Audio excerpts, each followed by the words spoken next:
Bonjour à tous et bienvenue dans le podcast Hors-Jeu Capital, 163e numéro aujourd'hui pour parler de toute l'actualité du Paris Saint-Germain, du foot, du Paris Saint-Germain, évidemment votre dose quotidienne de PSG. Et puis aujourd'hui on va être content parce que l'actu est un peu sympa avec la victoire hier dans ce huitième de finale aller de Ligue des Champions. Victoire 1-0 au bout du bout grâce à un énorme Kylian Mbappé pour battre le Real Madrid. Donc première manche remportée par les Parisiens, retour le 9 mars prochain. Et on va évidemment revenir sur le match avec mon équipe du jour. Tout d'abord, côté parisien, Nicolas Puravo qui est avec nous. Comment ça va, Nico?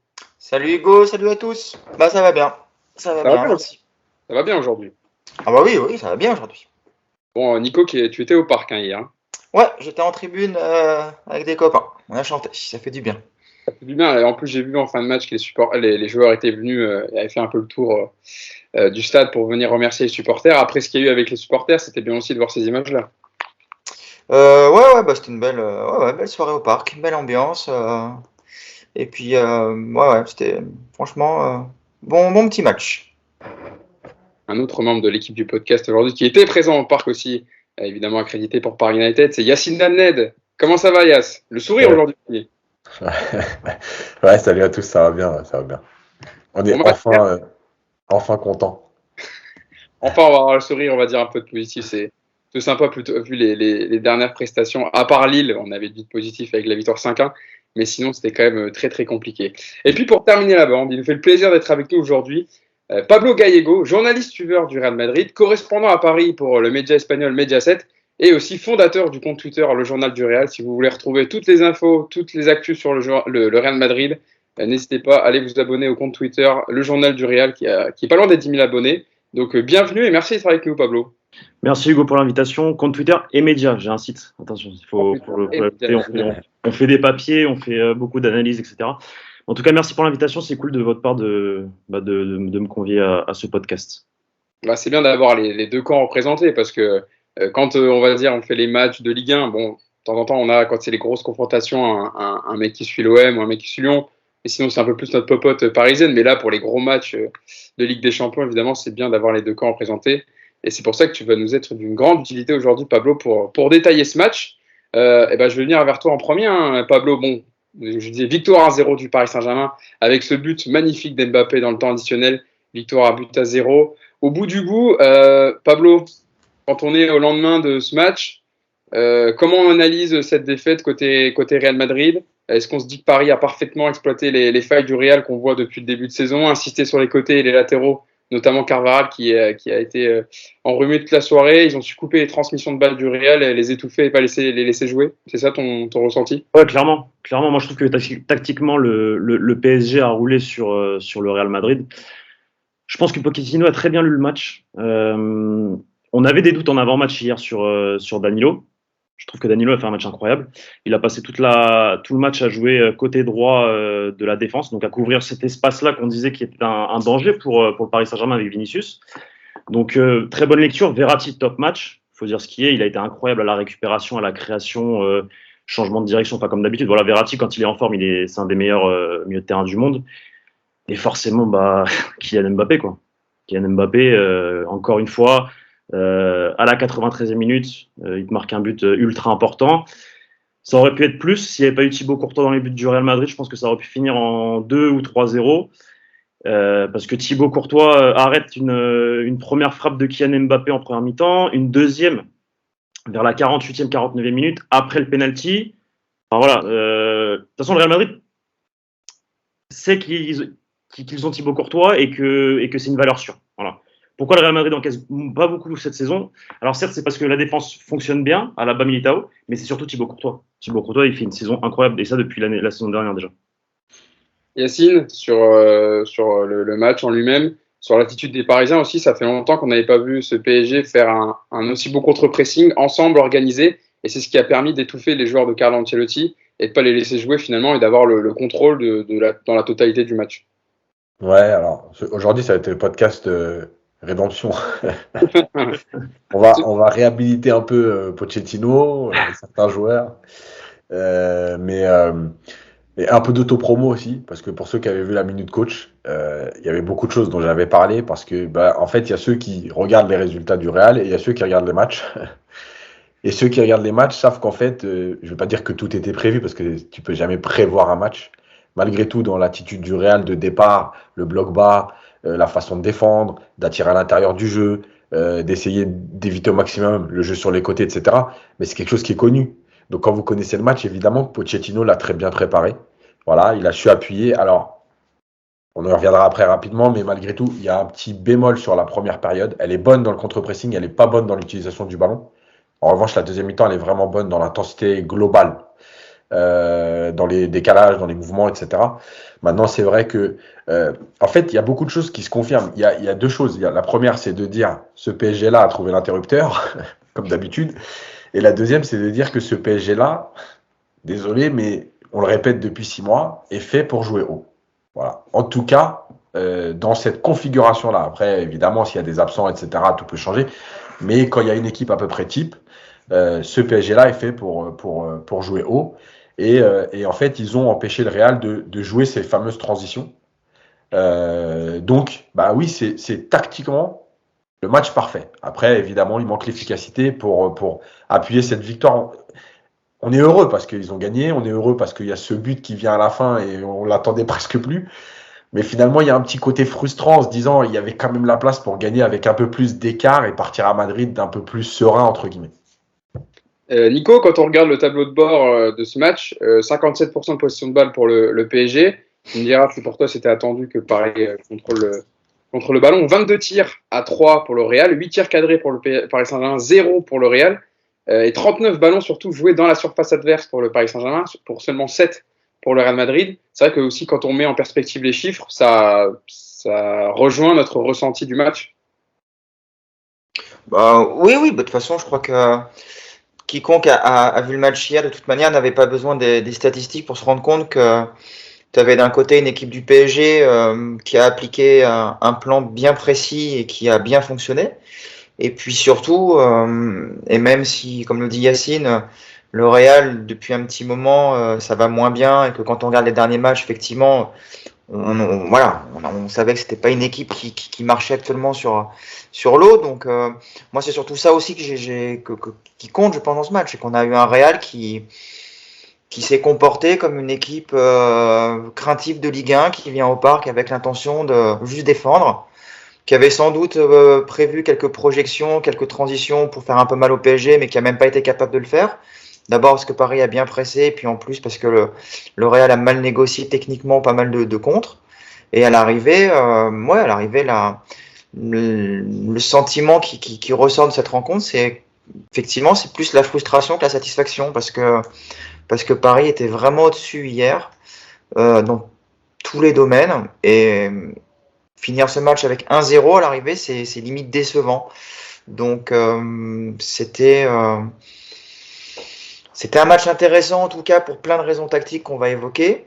Et je pense que par contre, il faudra vite tout oublier pour le retour, parce que je pense pas qu'on verra du tout le même Real, et surtout pas avec les mêmes intentions de jeu. Parce que moi, vraiment, encore une fois, je leur dis, c'est plus que la prestation du PSG. Moi, j'ai été vraiment marqué par le non-match en fait de Madrid. Je m'attendais vraiment pas à ce niveau-là de refus de jeu. On parlera de faire une petite parenthèse, Hugo, 30 secondes sur les 10 dernières minutes où le Real est un peu plus sorti après, avec l'entrée de Bale et tout. Et tu sais, à un moment donné, je sais pas si ça a fait effet à ceux qui étaient au stade, et notamment Nico pour côté PSG. Tu sais, tu te dis, le scénario catastrophe où 80 minutes, tu marches dessus, il n'y a pas une occasion. Ils vont sortir 2 fois, 1 fois et demie, ils vont te mettre un but. Tu vas le regretter, mais tu sais, les 10 dernières, c'était très très bizarre. Ah ouais. Surtout, ça, c'est un Real Madrid, ça. Ouais. Un scénario Real Madrid, c'est ils font rien du match, ils attendent, ils subissent et ils te marquent un but à la fin et t'as les boules, quoi. Mais c'est très Real Madrid, ça. Moi je pensais pareil que toi. Ouais. Hier, le match. C'est ce que j'allais te demander, Pablo, avant qu'on entame notre partie PSG pour terminer dans le débrief global. Tu l'as senti aussi, toi, dans les dernières minutes, que il y a un contre de Bale. En plus, on voit à la fin, il y a quelques petites relances hasardeuses. Il y a Marquinhos qui dégage en panique. Mais bon, valait mieux faire ça que d'essayer de ressortir et de la perdre. Mais ça s'est senti, toi aussi? Ouais, clairement. Puis, à partir du moment où Valverde est rentré, il a commencé à récupérer haut. Rodrigo, il a su déstabiliser aussi. Enfin, moi, je le sentais, ça se voyait, même derrière, comme tu dis, les relances, elles étaient pas à la fin, elles étaient un peu justes, côté PSG. Nuno Mendes, il en rate une, je crois que c'est Nuno Mendes. Valverde qui récupère, après, il joue avec Rodrigo. Bref, ils n'arrivent pas à exploiter ça. Mais je sais pas, tu le sens. Après, en fait, c'est le Real Madrid. Moi, ça m'étonne pas. Ça m'étonne pas. Et tu dis, ouais, le Real Madrid peut subir tout un match, mais le Real Madrid peut marquer un but à la 93e minute et gagner, gagner le match, quoi. De toute façon, avant de faire cette partie réelle, on reviendra plus en profondeur dessus. On va faire notre partie Paris Saint-Germain. Je vais venir avec toi, Nico, sur l'attitude collective du Paris Saint-Germain, parce que c'est ce qui a été déterminant, je trouve, hier, et c'est ce qui fait que le Paris Saint-Germain a fait ce match aussi, en dehors du talent individuel, évidemment, de certains joueurs, notamment Kylian Mbappé, mais c'est l'attitude sans ballon qu'on critique souvent dans le podcast à juste titre, qui a été bonne et collective surtout. On a vu un contre-pressing cohérent, comme le disait Yacine, il restait haut pour couper les circuits de passe. D'ailleurs, c'est ce que Pochettino a souligné au micro de Canal après le match. Ils ont été impeccables sur ça. En première période, il a manqué un peu l'efficacité dans le dernier geste. Il y a quelques ratés, notamment Di Maria avec le centre des Mbappé en retrait dans la surface. Quelques passes aussi manquées de Messi. Mais c'est vrai que dans l'attitude sans ballon collective, c'est ce qu'on attendait du Paris Saint-Germain en Ligue des Champions. Enfin, c'est ce qu'on voulait voir en tout cas. On voulait voir surtout de la cohérence. Après, en termes d'intensité, alors moi j'ai revu que la première mi-temps. Là, pour l'instant, j'ai pas pu revoir la deuxième, j'ai pas eu le temps. Je trouve qu'il n'y a pas une intensité dingue de ce PSG, moins par exemple que contre City. Le match au Parc, pour moi, est beaucoup plus abouti en termes de contre-pressing, notamment la première mi-temps contre City, où il y avait vraiment une vraie volonté d'avancer tous ensemble, très vite, très fort. Hier, j'ai pas retrouvé vraiment ça. Par contre, c'était très cohérent. Effectivement, ça a été bien organisé, bien coordonné. Des mouvements vraiment intéressants sans ballon, effectivement, pour aller se positionner et pour bloquer toutes les relances du Real. Mais encore une fois, ça a été fait avec beaucoup d'intelligence, mais pas spécialement avec une intensité dingue. Et là, d'ailleurs, la première mi-temps, franchement, entre le Real et Paris, c'est un match qui se joue à 2 à l'heure, la première mi-temps. C'est pas, on dirait pas un match de Ligue des Champions, franchement. En deuxième, effectivement, ça monte un peu d'un cran. Mais cette première mi-temps, elle est quand même assez particulière dans ce registre-là. Après, effectivement, le plan de Pochettino était très, très, très bien mis en place. Et effectivement, comme le dit Yacine, on les a souvent enfoncés, on a souvent tapé sur Pochettino. Hier, ça avait été très bien préparé. Et puis même, tu vois, le jeu sans ballon, il n'y a pas grand-chose dans ce PSG, quoi. Franchement, encore une fois, le jeu sans ballon, il n'y a pas beaucoup de mouvement. Le porteur du ballon n'a pas beaucoup de solutions. C'est un match du PSG assez classique, en fait. Alors, plus cohérent que certaines fois en Ligue 1, c'est évident. Mais on n'est pas non plus dans le match ultra abouti où le PSG a brillé dans tous les domaines et où on ressort de là comme on était ressorti après le PSG Barça signé Unai Emery, quoi. On n'est vraiment pas du tout dans cette même ligne là, mais effectivement pour te répondre, oui, c'était quand même très très cohérent et très très bien mis en place. Quand je parle de l'utilisation, je parle de leur match sans ballon, c'est à la récupération et comment ils s'étaient positionnés. Parce qu'on le voyait souvent, il y avait un no man's land, l'équipe était coupée en deux, les trois devant ne défendaient pas. Là, hier, bon, je parle pas de Messi parce qu'il le fait pas, mais Mbappé et Di Maria ont apporté leur pierre à l'édifice sur le pressing et tu avais Verratti qui venait et il serrait à 2-3 pour gêner la relance. C'est plutôt dans ça que je dis pas dans l'utilisation du ballon, ce qu'ils ont fait avec la possession, mais plutôt leur attitude à la perte de balle. Yacine, je vous donne la déclaration de Pochettino au micro de Canal à la fin, comme le disait Nico sur son plan de jeu qui a bien fonctionné. Donc je suis très heureux, la performance de l'équipe a été bonne, on a été meilleur que le Real Madrid, on méritait la victoire, c'est important d'avoir gagné ce premier match. On a coupé leur circuit de passe et leur manière de jouer, on a mis beaucoup de pression sur leur milieu de terrain, on a mis une stratégie en place pour récupérer le ballon le plus haut possible et contrôler le match, ce qui fait qu'on a concédé très peu d'occasions. Et toi Yacine, qui était au parc hier, qui a l'habitude de faire des petites photos, de les mettre sur Twitter, où il y a un trou énorme entre le milieu et l'attaque, où ça ne suit pas, etc., où Verratti est seul et qu'il n'y a pas beaucoup de solutions, etc. Là, hier, qu'est-ce que tu as vu, Yacine? Du mieux, j'imagine. Oui, mais parce que en fait, le positionnement global, il était bon. Et je ne suis pas passé loin d'avoir raison sur la défense à 3, parce qu'on était un peu dans un système hybride, où en fait, quand Paris avait le ballon, Danilo venait se positionner à droite de Marquinhos, pour justement avoir une ligne de 3 pour couvrir les montées des latéraux qui montaient très très vite, très haut. Donc, on avait un bloc équipe qui était cohérent. Voilà. Parce que tout le monde avait décidé de jouer haut et de rester haut. Un des défauts que je montre régulièrement du PSG, c'est qu'à la perte de balle, comme les attaquants, entre guillemets, ne font pas le premier pressing, tout le monde recule. Là, j'ai des séquences de jeu où c'est carrément Hakimi qui est devant Verratti, Paredes, etc., et qui vient contre-presser à l'intérieur du jeu. Pourquoi il le fait? Pour deux raisons. La première, c'est que le bloc est compact, donc il peut y aller. Et la deuxième, c'est qu'il est couvert. Dans le système A4 où il n'est pas couvert, Hakimi, la première chose qu'il fait, c'est de venir fermer son couloir. Et là, en sachant qu'il y avait Danilo derrière lui, il n'avait pas besoin de le faire. Et d'ailleurs, sur les premières relances de Madrid, moi j'ai des séquences en tête où il y a Casemiro qui cherche vite Vinicius, qui met le ballon en touche. Pourquoi ? Parce qu'il n'a pas le temps. Et en fait, cette équipe-là, qui est vieillissante, et on en parlera quand on parlera aussi de la projection sur le match retour, il ne faut pas lui laisser dicter le rythme du match. Parce que c'est des joueurs très forts, c'est des joueurs de talent, c'est des joueurs qui jouent ensemble depuis très longtemps. Et en fait, si tu les laisses s'installer dans leur rythme à eux avec le ballon, c'est là qu'ils vont te mettre en difficulté. Or là, le PSG a fait exactement ce qu'il fallait. Ça veut dire les presser tout de suite, ne pas les laisser s'installer, ne pas laisser garder le ballon. Et à partir de là, effectivement, tu l'as récupéré très vite, très haut. Je crois qu'il y a 16 récupérations dans les 30 derniers mètres. C'est énorme. Et bah, justement, Yacine, c'est donc une stat sur le PSG sur le match. En phase d'élimination directe, 2 records battus sous QSI, 22 tirs et 16 ballons gagnés dans le dernier tiers du terrain. Et voilà, ça c'est énorme. Et c'est vrai que juste c'est en fait après la récupération que tu n'utilisais pas cette récupération haute et rapide pour vite aller chercher. Tu repartais dans une phase de conservation, pas stérile, parce qu'encore une fois, tu as fait courir le Real, mais pas pour te créer quelque chose. Et sur la première période, je parle. Parce qu'après la deuxième, évidemment, qu'il y a beaucoup plus de jeu, de rythme. Pablo, tu valides l'analyse tactique de Yacine sur ce que Pochettino a préparé, ce qu'il a bien mis en place, c'est-à-dire ne pas laisser le Real Madrid commencer à prendre le ballon au milieu de terrain, faire tourner Kroos, Casemiro, Modric, etc., et qu'ils installent leur rythme. Et même, on a vu, on en parlait dans la partie Real tout à l'heure, mais Modric a perdu des ballons qu'il d'habitude perd jamais ou des passes mal assurées, alors que pour un joueur de la dimension de Modric, ça n'arrive pratiquement jamais des pertes de balles comme ça. Ouais, j'ai pas grand-chose à rajouter à ce qu'a dit Yacine. Le Real a complètement été asphyxié par le Paris Saint-Germain. Enfin, c'est une réalité. Comme il l'a dit, c'est une équipe vieillissante et si tu fais ça, ça fonctionne. Moi, je pense qu'ils ont vu les matchs contre Bilbao en coupe, qui a été exactement le même match. En fait, c'était une équipe qui pressait haut, qui allait chercher le Real Madrid et qui l'empêchait de ressortir et d'avoir une relance propre.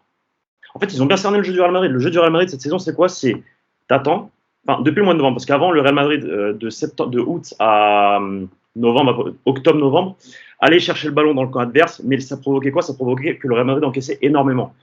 Après la trêve de novembre, le Real Madrid, Carlo Ancelotti décide de jouer avec un bloc bas et d'être attentiste. Et ça marche. Ça marche parce que le Real Madrid gagne en Ligue des Champions, gagne contre Séville, gagne contre l'Atlético Madrid, gagne la Supercoupe comme ça. Mais forcément, quand tu étudies les matchs du Real Madrid, tu vois qu'ils jouent comme ça. Donc du coup, tu t'adaptes. Et que font les équipes maintenant ? C'est ce qui s'est passé ce week-end contre Villarreal et c'est ce qui s'est passé en coupe, en quart de finale contre Bilbao. C'est que les équipes vont chercher le Real Madrid dans leur camp, vont tout faire pour que le Real Madrid ait du mal à la relance parce qu'ils savent que si le Real Madrid relance, ça va trop vite avec Vinicius, avec Karim Benzema et ça provoque des occasions. Et c'est ce que le Paris Saint-Germain et Pochettino a su lire hier, a su faire. Et moi, je trouve que pourquoi le Real Madrid n'a pas réussi à jouer, c'est tout simplement parce que le PSG a été trop fort tactiquement. Moi, c'est mon avis. Après, voilà. Je vais rester avec toi un peu parce que j'étais en fin de débat, mais passons à l'homme du match maintenant qu'on a fait un peu l'analyse tactique du Paris Saint-Germain. Parlons d'un joueur quand même, Kylian Mbappé, qui hier a été pour moi monstrueux, en tout cas au-delà de son but aussi dans les séquences, dans les petits espaces où il a énormément progressé. D'ailleurs son but est comme ça, hein. C'est pas un but dont il avait le secret à ses débuts où voilà, c'était la mobilette, il traçait, il prenait la profondeur et c'était but. Là il est sur une phase arrêtée et il arrive à prendre de vitesse Militao et Lucas Vazquez qui venait de rentrer. Que dire, Pablo, sur son match hier ? Bon, je sais que vous désirez ardemment la saison prochaine. Pour l'instant, il est encore chez nous. 5 buts et 4 passes décisives avec des champions impliqués dans 64% des buts du Paris Saint-Germain en Ligue des Champions. Et petite stat Opta pour ajouter de l'eau à mon moulin. Il a été impliqué dans au moins un but lors de chacun de ses 7 derniers matchs de Ligue des Champions, égalant le record pour un joueur français en Ligue des Champions depuis qu'Opta analyse la compétition. Voilà, c'est tout simplement incroyable ce qu'il a fait Mbappé. Comment tu vois son match par rapport aussi aux failles du Real sur les côtés et que Mbappé a bien exploité hier? Top match de Kylian Mbappé. Il a, entre guillemets, bu Carvajal. Carvajal, il était complètement à la ramasse hier. Ça m'a fait de la peine de le voir comme ça. Après, voilà, on sait que Dani Carvajal n'a plus le niveau d'antan et que face à un Kylian Mbappé, c'est compliqué.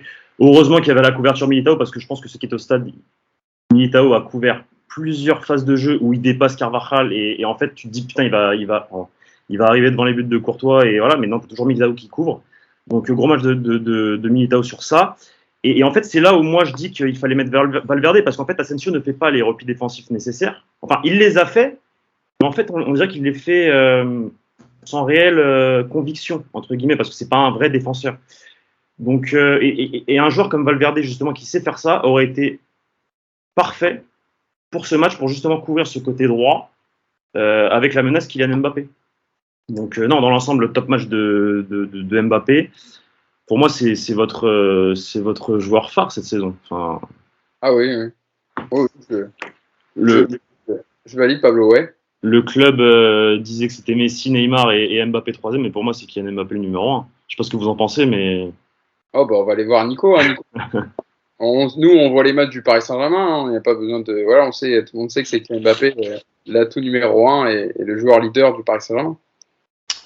Ouais, ex-aequo avec Draxler quand même, mais sinon... Ouais, non mais oui, hier il fait... En fait, ce qu'il y a avec Mbappé et qu'on ne voit pas avec Messi actuellement, c'est que quand Mbappé a le ballon, tu sens qu'il va se passer quelque chose. Voilà, lui, il a cette capacité d'accélération, il a cette capacité tout de suite de créer. Alors, il a en plus, je trouve, sur le match d'hier notamment, il a plus ce côté où il fait toujours le dribble de trop, il essaie de te montrer qu'il était capable. Il a fait longtemps ça, il voulait te montrer qu'il savait faire les roulettes, qu'il savait faire les passements de jambes. Aujourd'hui, je trouve qu'il a... Il a épuré le jeu. Ouais, je trouve que tout ce qu'il fait maintenant, c'est cohérent et c'est dans le sens du jeu.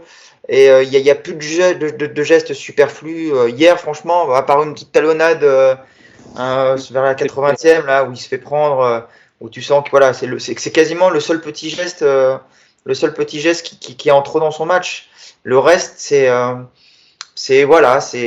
tout est fait dans le bon tempo. Il y a une intelligence de jeu, il y a une prise de décision qui est quasiment toujours la bonne. Et il fait de plus en plus de bons choix. Et non, oui, c'est le leader évidemment sans aucun doute de cette équipe du PSG. Et puis bah faut en profiter parce que voilà, dans 3 mois, c'est pas nous qui allons le célébrer ici. Hein, on a compris maintenant. Hein. Donc voilà. Mais ouais, hier c'est l'homme du match évidemment, c'est le leader offensif de cette équipe. Il n'y a pas que lui hier qui fait un grand match, mais tu es obligé effectivement à l'arrivée de lui tirer un coup de chapeau à lui, d'abord parce qu'il y a ce but, et puis encore une fois, quasiment toutes les actions du PSG partent ou se finissent par Mbappé, donc c'est bluffant. C'est bluffant la saison qu'il est en train de faire. Ouais. J'ai une petite question. Vas-y. Vous auriez donné le penalty à Mbappé à le tirer? Alors, en Ligue des Champions, c'est Messi qui les a tirés. Il a tiré contre Leipzig et contre Bruges. Non, et puis c'est le joueur, voilà, c'est Lionel Messi, etc. Mais c'est lui qui provoque le penalty.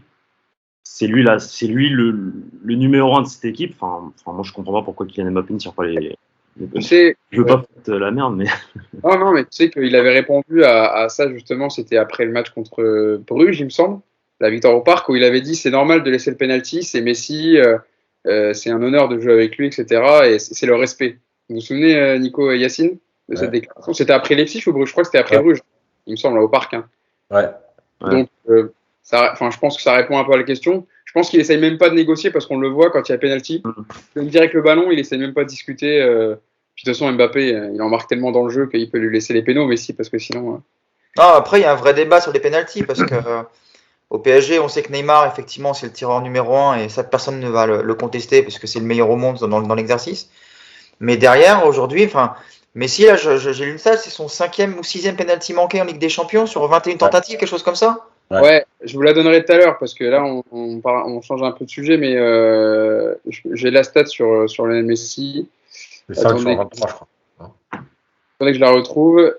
Je l'ai. Messi a échoué à convertir 5 de ses 23 tentatives sur penalty en Ligue des Champions, plus que tout autre joueur depuis qu'Opta collecte cette donnée, donc depuis la saison 2003-2004.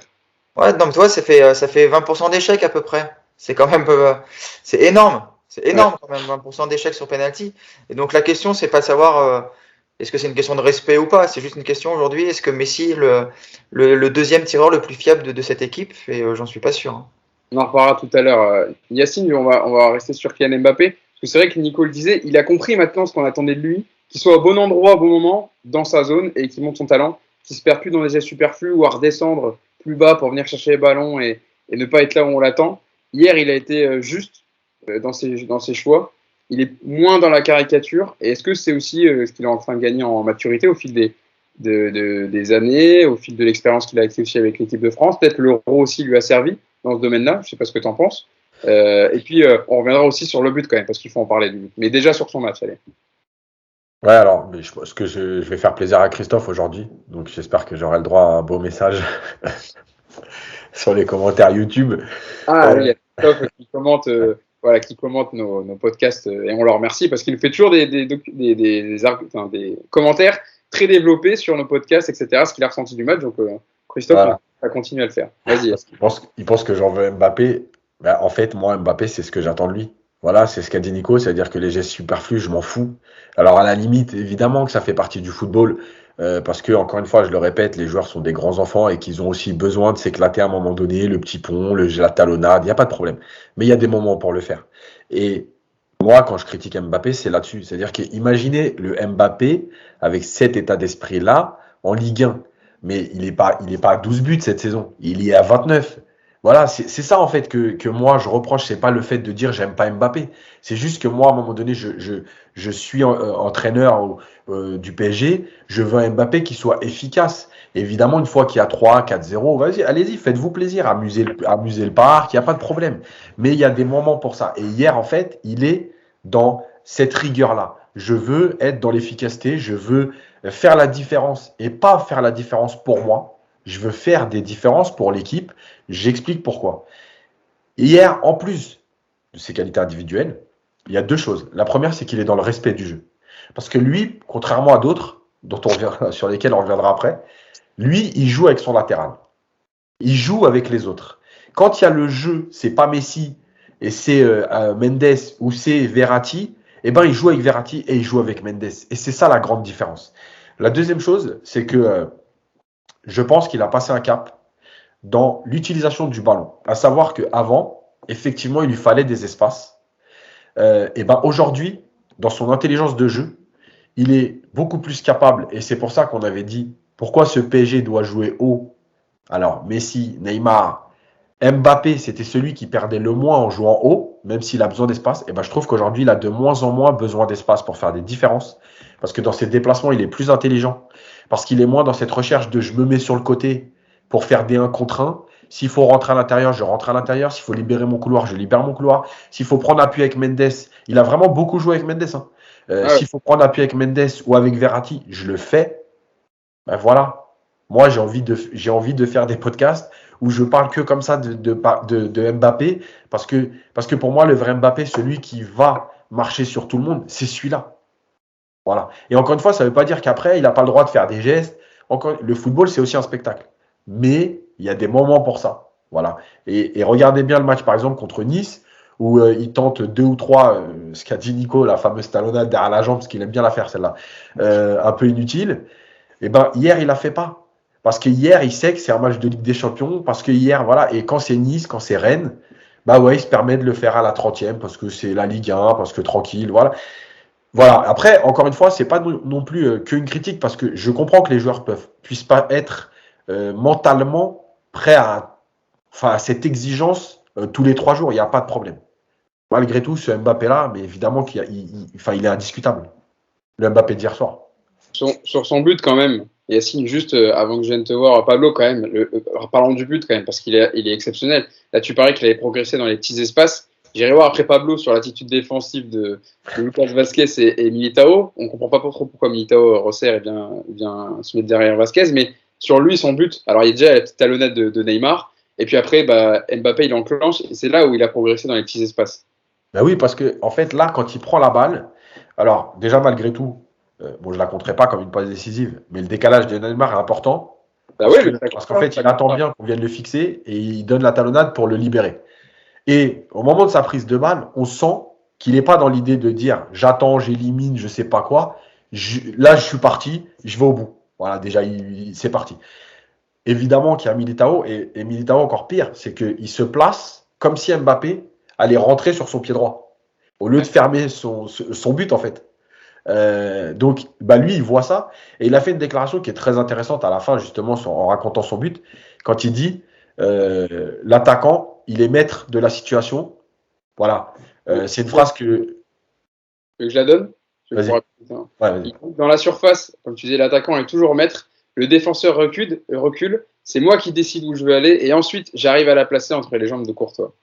Voilà. Et en fait, c'est là aussi où moi, j'aime bien parler de rapport de force dans les matchs, collectivement, mais individuellement. Il y a des joueurs qui te font reculer et il y a des joueurs que tu peux orienter. Aujourd'hui, Messi, c'est un joueur que tu peux orienter. Voilà, tu fermes l'intérieur, tu sais qu'il va y aller, et tu fermes et tu le bloques. Et en fait, Mbappé, lui, il a décidé que vous n'allez pas l'orienter. C'est lui qui décide ce qu'il fait. Et c'est ça toute la différence. Et la confiance qu'il a en lui, c'est là qu'elle est importante.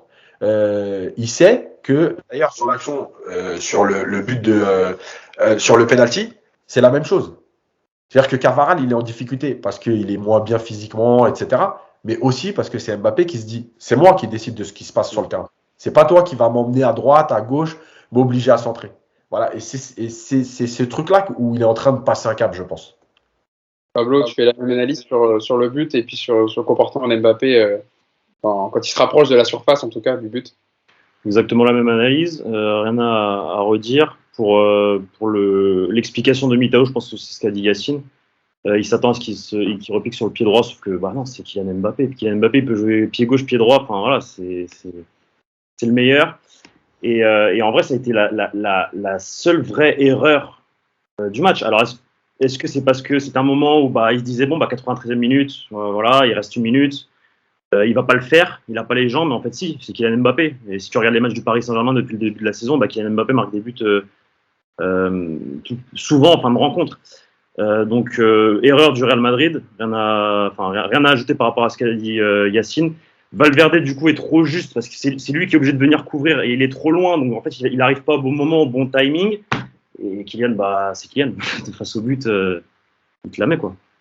Il y a une autre déclaration aussi, Pablo, de Kylian Mbappé sur son match hier. Le journaliste de Canal, Joris Sabi, lui demandait comment faire abstraction du contexte avec tout ce qui se dit sur lui, etc. Et Kylian Mbappé répond, d'ailleurs dans ses déclarations, même ses déclarations d'après-match, il vient juste de marquer un but fantastique, il a fait soulever le parc, c'est un but magnifique, et il est déjà dans l'analyse à froid du match, et c'est là aussi qu'on voit qu'il est au-dessus, qu'il est très bien dans sa tête. Et parce qu'il est préparé à être le meilleur, et que c'est ce que je dis, je l'ai répété à l'avant-match, Kylian Mbappé, il va faire le match, entre guillemets, de sa future vie. Ça veut dire que pour lui, ce match-là, il est important. Pourquoi ? Parce que c'est un match qui permet de se vendre à son prochain club et de montrer à son prochain club que c'est lui la star du prochain projet du Real Madrid. Et il avait tout à gagner et il l'a fait hier. Tu m'as dit en off, Florentino Pérez, il se tire les cheveux, quoi, entre guillemets, tu vois. Mais le Real Madrid est obligé d'acheter ce joueur-là, de le récupérer. C'est obligé, c'est lui le futur. C'est lui le futur. Et Kylian, dans sa tête, voilà, c'est professionnel avant tout. Écoute, il me reste un contrat jusqu'au 30 juin, et je vais tout faire pour gagner la Ligue des Champions avec le Paris Saint-Germain. Après, voilà, on ne sait pas, tout peut arriver dans le football, ça se trouve, il va prolonger. Voilà, on ne sait pas ce qui peut se passer. Mais Kylian, quoi qu'il arrive, va être professionnel, va tout faire pour gagner la Ligue des Champions, la première du Paris Saint-Germain, parce qu'il veut être ce gars-là, en fait. Ce joueur qui a ramené la première Ligue des Champions au Paris Saint-Germain à sa ville. Et moi, ça m'étonne pas de lui. Hein. C'est un grand professionnel. Nico, dans les déclarations d'après-match, pour aller dans le prolongement de Pablo, donc il répondait à comment faire abstraction du contexte. Il dit c'est facile, il faut jouer au foot, on pose trop de questions, on se dit trop de choses. On parle du PSG, du Real, de grands clubs. Moi, je suis un joueur du Paris Saint-Germain, je suis toujours très content d'être là. J'ai dit que j'allais me donner à fond. Il fallait le montrer par des actes. Je l'ai fait une première fois et il faudra le montrer une deuxième fois au Bernabeu. Et on lui a posé aussi la question comment aborder le retour. Et il a dit il faut gagner déjà pour nous, pour être on est des compétiteurs. Aller là-bas pour se dire qu'on tient un résultat n'est pas digne d'un club comme le PSG. Il faudra analyser le match, ça sera un contexte différent. Et c'est vrai que ces déclarations, plus le but qu'il met Mbappé, ça fait partie aussi du storytelling, quoi. Il écrit une histoire, en fait, Mbappé, elle est tout seul. Son histoire. Ouais, mais après, toi, je suis pas trop d'accord avec Pablo sur le côté pression. L'obligation de marquer le futur club, de montrer qu'il est là. Pour moi, justement, Mbappé, alors il y a l'attente autour de lui. C'est sûr que tous les regards sont sur lui. Ça, c'est indéniable, mais c'est un joueur qui aime ça, en fait. Donc, je pense que ça n'a pas trop d'effet sur lui. Après, sur son avenir, il est dans un fauteuil en fait. Il n'a rien à prouver. Le PSG lui fait les yeux doux comme c'est pas possible. Ils sont prêts à lui offrir la moitié du Qatar pour qu'il puisse rester encore au moins 1 an ou 2. Le Real, c'est la même chose. Florentino Pérez va tout lui offrir cet été. En fait, je pense qu'au contraire, il est ultra libéré dans sa tête, le gamin. Voilà, il a qu'à choisir au mois de juin. C'est lui qui décidera. Si le Real se fait éliminer par le PSG, ça changera rien. Ils vaudront toujours Mbappé et le PSG continuera évidemment d'essayer de le prolonger.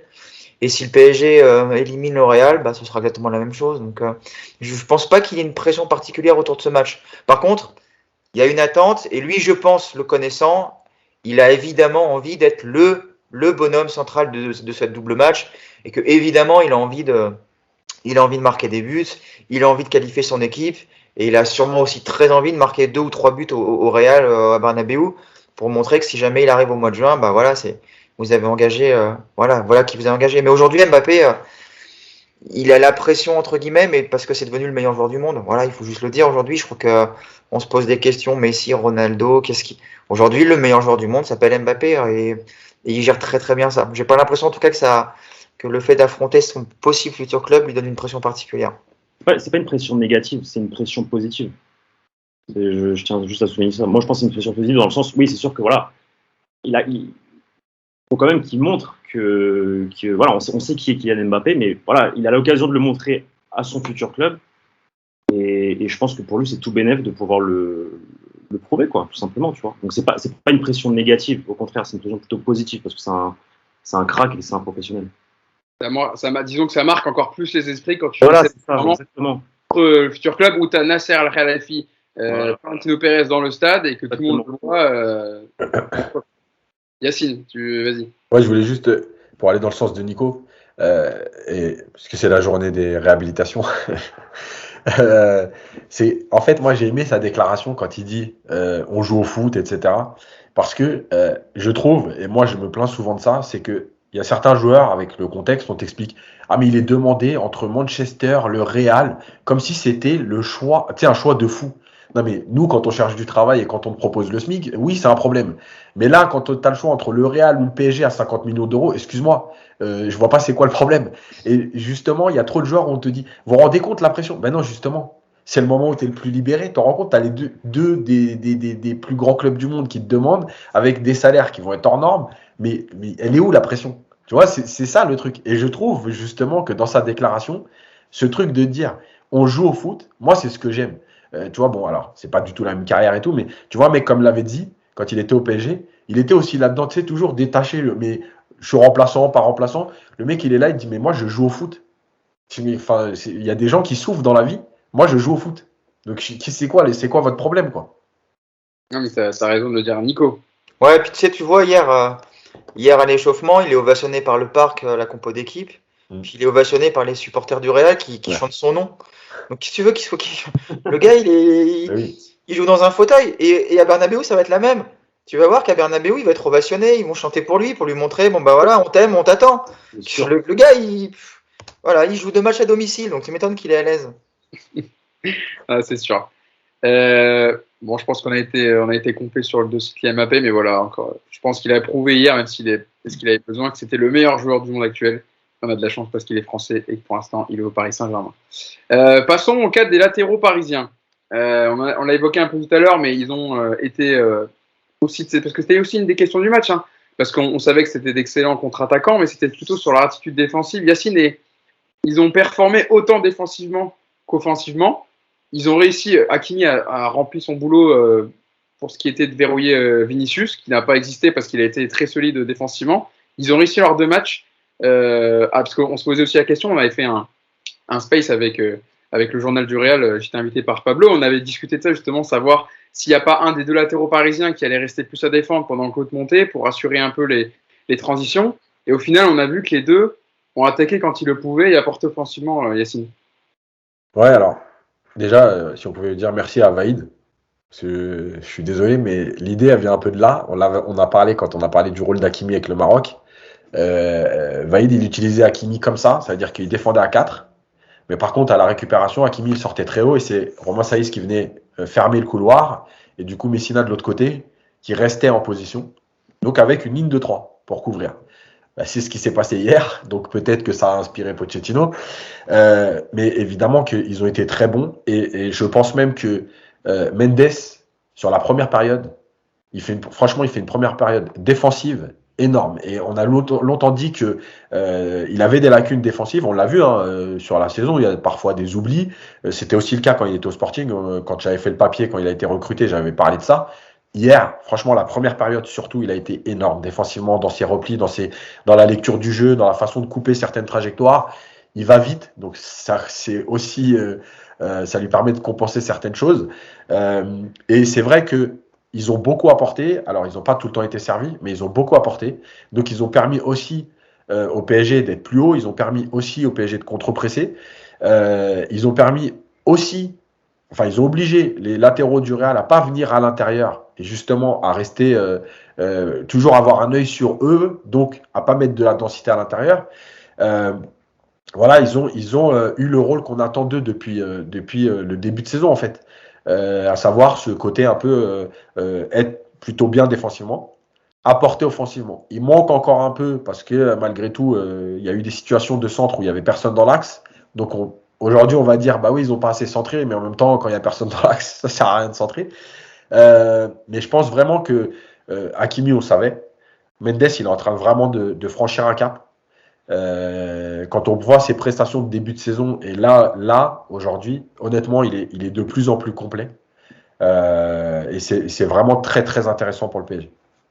Pablo, est-ce que tu as été surpris du niveau de Nuno Mendes? Je ne sais pas si tu avais vu, bon, j'ai vu, de toute façon, tu avais vu les matchs du Paris Saint-Germain, mais dans une rencontre de Ligue des Champions, à 19 ans, contre le Real Madrid, en 8e de finale aller de Ligue des Champions, où tous les yeux du monde étaient rivés sur ce match, est-ce que, parce que bon, Hakimi, tu le connais bien du côté du Real, et tu l'as vu aussi, j'imagine, à l'Inter et à Dortmund, donc pas surpris, j'imagine, par son niveau, peut-être par son attitude défensive qui a été bien, mais par Nuno Mendes aussi. Ouais, Nuno Mendes, il a su répondre présent. Enfin, c'est clair et net. Il a bien défendu sur Marco Asensio. Asensio, il n'a pas touché un ballon du match. Ça, c'est parce que Nuno Mendes a su faire le boulot défensivement. Je pense que Pochettino a su les mettre à l'aise, du coup, avec ce système à 3, comme dit Yacine. Enfin, du stade, c'était clair et net. Tu voyais vraiment une ligne de 3 en phase de pressing haut. Danilo, il couvrait bien ce côté droit là de la défense, et ce qui permettait en fait de libérer Achraf Hakimi.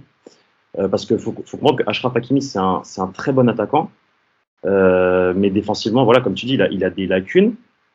Moi, j'ai pu le voir quand j'étais à Madrid, au Castilla, puis ensuite au Real Madrid. Voilà, c'est un mec qui a commencé ailier d'ailleurs, et après il a dans les catégories jeunes, il est repassé au Castilla, ils l'ont mis arrière droit. Donc c'est plutôt un profil piston, on va dire.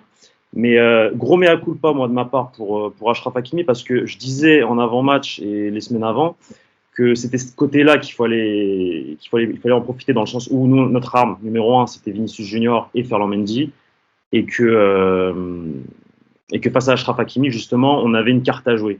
Sauf que là, en fait, Pochettino, il a réussi à couvrir ça avec ce positionnement de Danilo à droite. Et Achraf Hakimi, au final, il était tellement à l'aise parce qu'il savait que derrière il y avait Danilo, que le peu de fois où il a eu à défendre sur Vini, donc vers la 40e minute, et en deuxième mi-temps 2-3 fois, ben, il a fait le taf parfaitement bien fait. Donc mea culpa pour Hakimi là sur ce match-là. Parce que voilà, moi en fait je regarde un peu les matchs, enfin je suis PSG en Ligue 1, comme tu as dit, je suis correspondant pour Mediaset ici. Je vais au parc quasiment tous les week-ends. Et quand il joue à 4 défenseurs, Hakimi il a du mal défensivement. Je me rappelle d'un match cette saison contre Rennes à l'extérieur. C'est Souleymana qui fait un travail monstre côté gauche et qui déstabilise Hakimi. Enfin, ce soir-là, Hakimi, voilà, c'est pas son meilleur match. Et voilà. Et moi, je disais que c'était là qu'il fallait jouer. Et bah, le Pochettino a réussi à lire ça et à mettre dans les meilleures conditions possibles ces deux latéraux, quoi. Avant de venir te voir, Nico, quand même, Pablo, tu te dis pas quand même que c'était vraiment le choix de Florentino Pérez, parce que ça dépend aussi de lui, mais de ne pas avoir gardé Hakimi parce que il avait une valeur marchande, peut-être que le Real aussi avait besoin un peu d'argent à ce moment-là, et qu'il rentrait peut-être pas dans le dispositif. Exactement. C'est les deux raisons. C'est parce qu'en fait, Hakimi, c'est un style. Il a eu ses chances au Real Madrid pour montrer et pour prouver que il pouvait porter ce maillot. Sauf que le peu de fois où il a été titularisé, je crois que c'était une quinzaine de fois avec Zidane, bah, on sentait, après il était jeune, il avait 18 ans, on sentait un gamin qui avait. Le maillot de Jurel était un peu trop lourd. Donc c'est pour ça, après les choix de le prêter ou de le vendre avec option d'achat, je ne me rappelle plus, au Borussia Dortmund. Et après, l'Inter a été très intelligent, il l'a récupéré. Après, le problème, c'est qu'au Real Madrid, on joue en défense à 4 et que Hakimi, dans ce système-là, c'est pas le meilleur, malheureusement. Tu vois, c'est pas le profil parfait pour le Real Madrid. C'est pas le profil parfait pour le Real Madrid. Donc, du coup, bah voilà, Pérez a été intelligent et a su récupérer une grosse somme pour un joueur formé dans la cantera, tu vois. Donc, moi, je suis pas déçu de son départ parce que voilà, comme je dis, je pense que c'est pas le profil parfait pour le Real Madrid parce qu'il a pas ce côté défensif. Par contre, c'est un très très bon attaquant. Enfin, Hakimi, voilà, offensivement, c'est un crack. C'est sûr qu'il était plus à l'aise dans un système comme l'Inter ou Dortmund où il était exactement et qu'il pouvait jouer en piston, voilà. C'était adapté à ses qualités que au Real. Nico, je ne sais pas si tu veux rajouter un mot sur Nuno Mendes ou Hakimi, je te laisserai développer dessus, mais aussi on passera après, et comme ça je te fais un paquet et tu pourras en parler des deux, sur Marco Verratti aussi, quand on va en parler quand même, parce que le match qu'il a sorti, j'ai ses stats, c'est impressionnant, il a été partout, il a fait un match XXL, je tweetais hier, je ne sais pas s'il existe un superlatif pour qualifier le match de Marco Verratti, alors peut-être que tu vas me tempérer, Nico, je sais que tu aimes bien me tempérer des fois, de temps en temps, quand je m'enflamme un peu trop, mais hier il a été phénoménal hier au milieu de terrain. Ok. Bon, je parle de Verratti ou tu veux quand même dire un mot sur les latéraux? Je veux dire un mot sur les latéraux. Je vois bien qu'on me censure, mais je vais. Tu vas me faire un café? Ouais, vas-y Pablo, je vais être long, vas-y. J'arrive. Non, je vais faire court sur les latéraux. Je trouve qu'ils ont quand même eu hier un rôle assez différent les deux. C'est-à-dire que ça avait bien identifié côté Pochettino que c'était effectivement le côté gauche de l'attaque du Real qui serait dangereuse avec Vinicius. Et c'est vrai que la présence de Danilo a vraiment libéré Hakimi, lui a donné du temps surtout. Voilà, on a donné du temps à Hakimi pour revenir. Danilo, c'était très intelligent ce qu'il faisait, c'était des retours, on appelle ça les retours freins, il paraît, ou je sais pas comment. Voilà, on va dire ça. Le recul frein, pardon. Ouais. Donc voilà, bon voilà, en fait voilà, il a défendu en fait pour donner du temps à Hakimi, donc c'était très intelligent. Nuno Mendes côté gauche, il avait besoin de personne. Tu vois d'ailleurs Di Maria ou Mbappé quand ils ont dézonné, ils avaient moins besoin de revenir parce que Nuno Mendes il a juste bouffé tout seul à Asensio et c'était donc du coup différent. Par contre, ce qu'on a constaté, c'est que ça fait juste 6 mois qu'on explique qu'on a deux latéraux qui vont s'éclater dans un système à 3 derrière. Ce système, on l'a vu offensivement hier. Et puis bah comme par hasard, t'as deux latéraux qui te sortent deux super gros matchs. Donc voilà, comme quoi on n'est pas si con que ça et que cette défense à 3 qu'on réclame depuis tant de temps, bah au moins, écoute, on l'a pas eu défensivement et tant mieux. Enfin, il n'y en avait pas besoin hier, ça a bien fonctionné comme ça. Mais au moins offensivement, on a compris que cette équipe devait attaquer avec cette couverture à 3 parce que ça te permet effectivement à ces deux joueurs qui sont faits pour attaquer de monter très haut. Et après maintenant, effectivement, la petite frustration qui vient de ce système, c'est que t'as pas de point d'appui dans la profondeur, dans l'axe.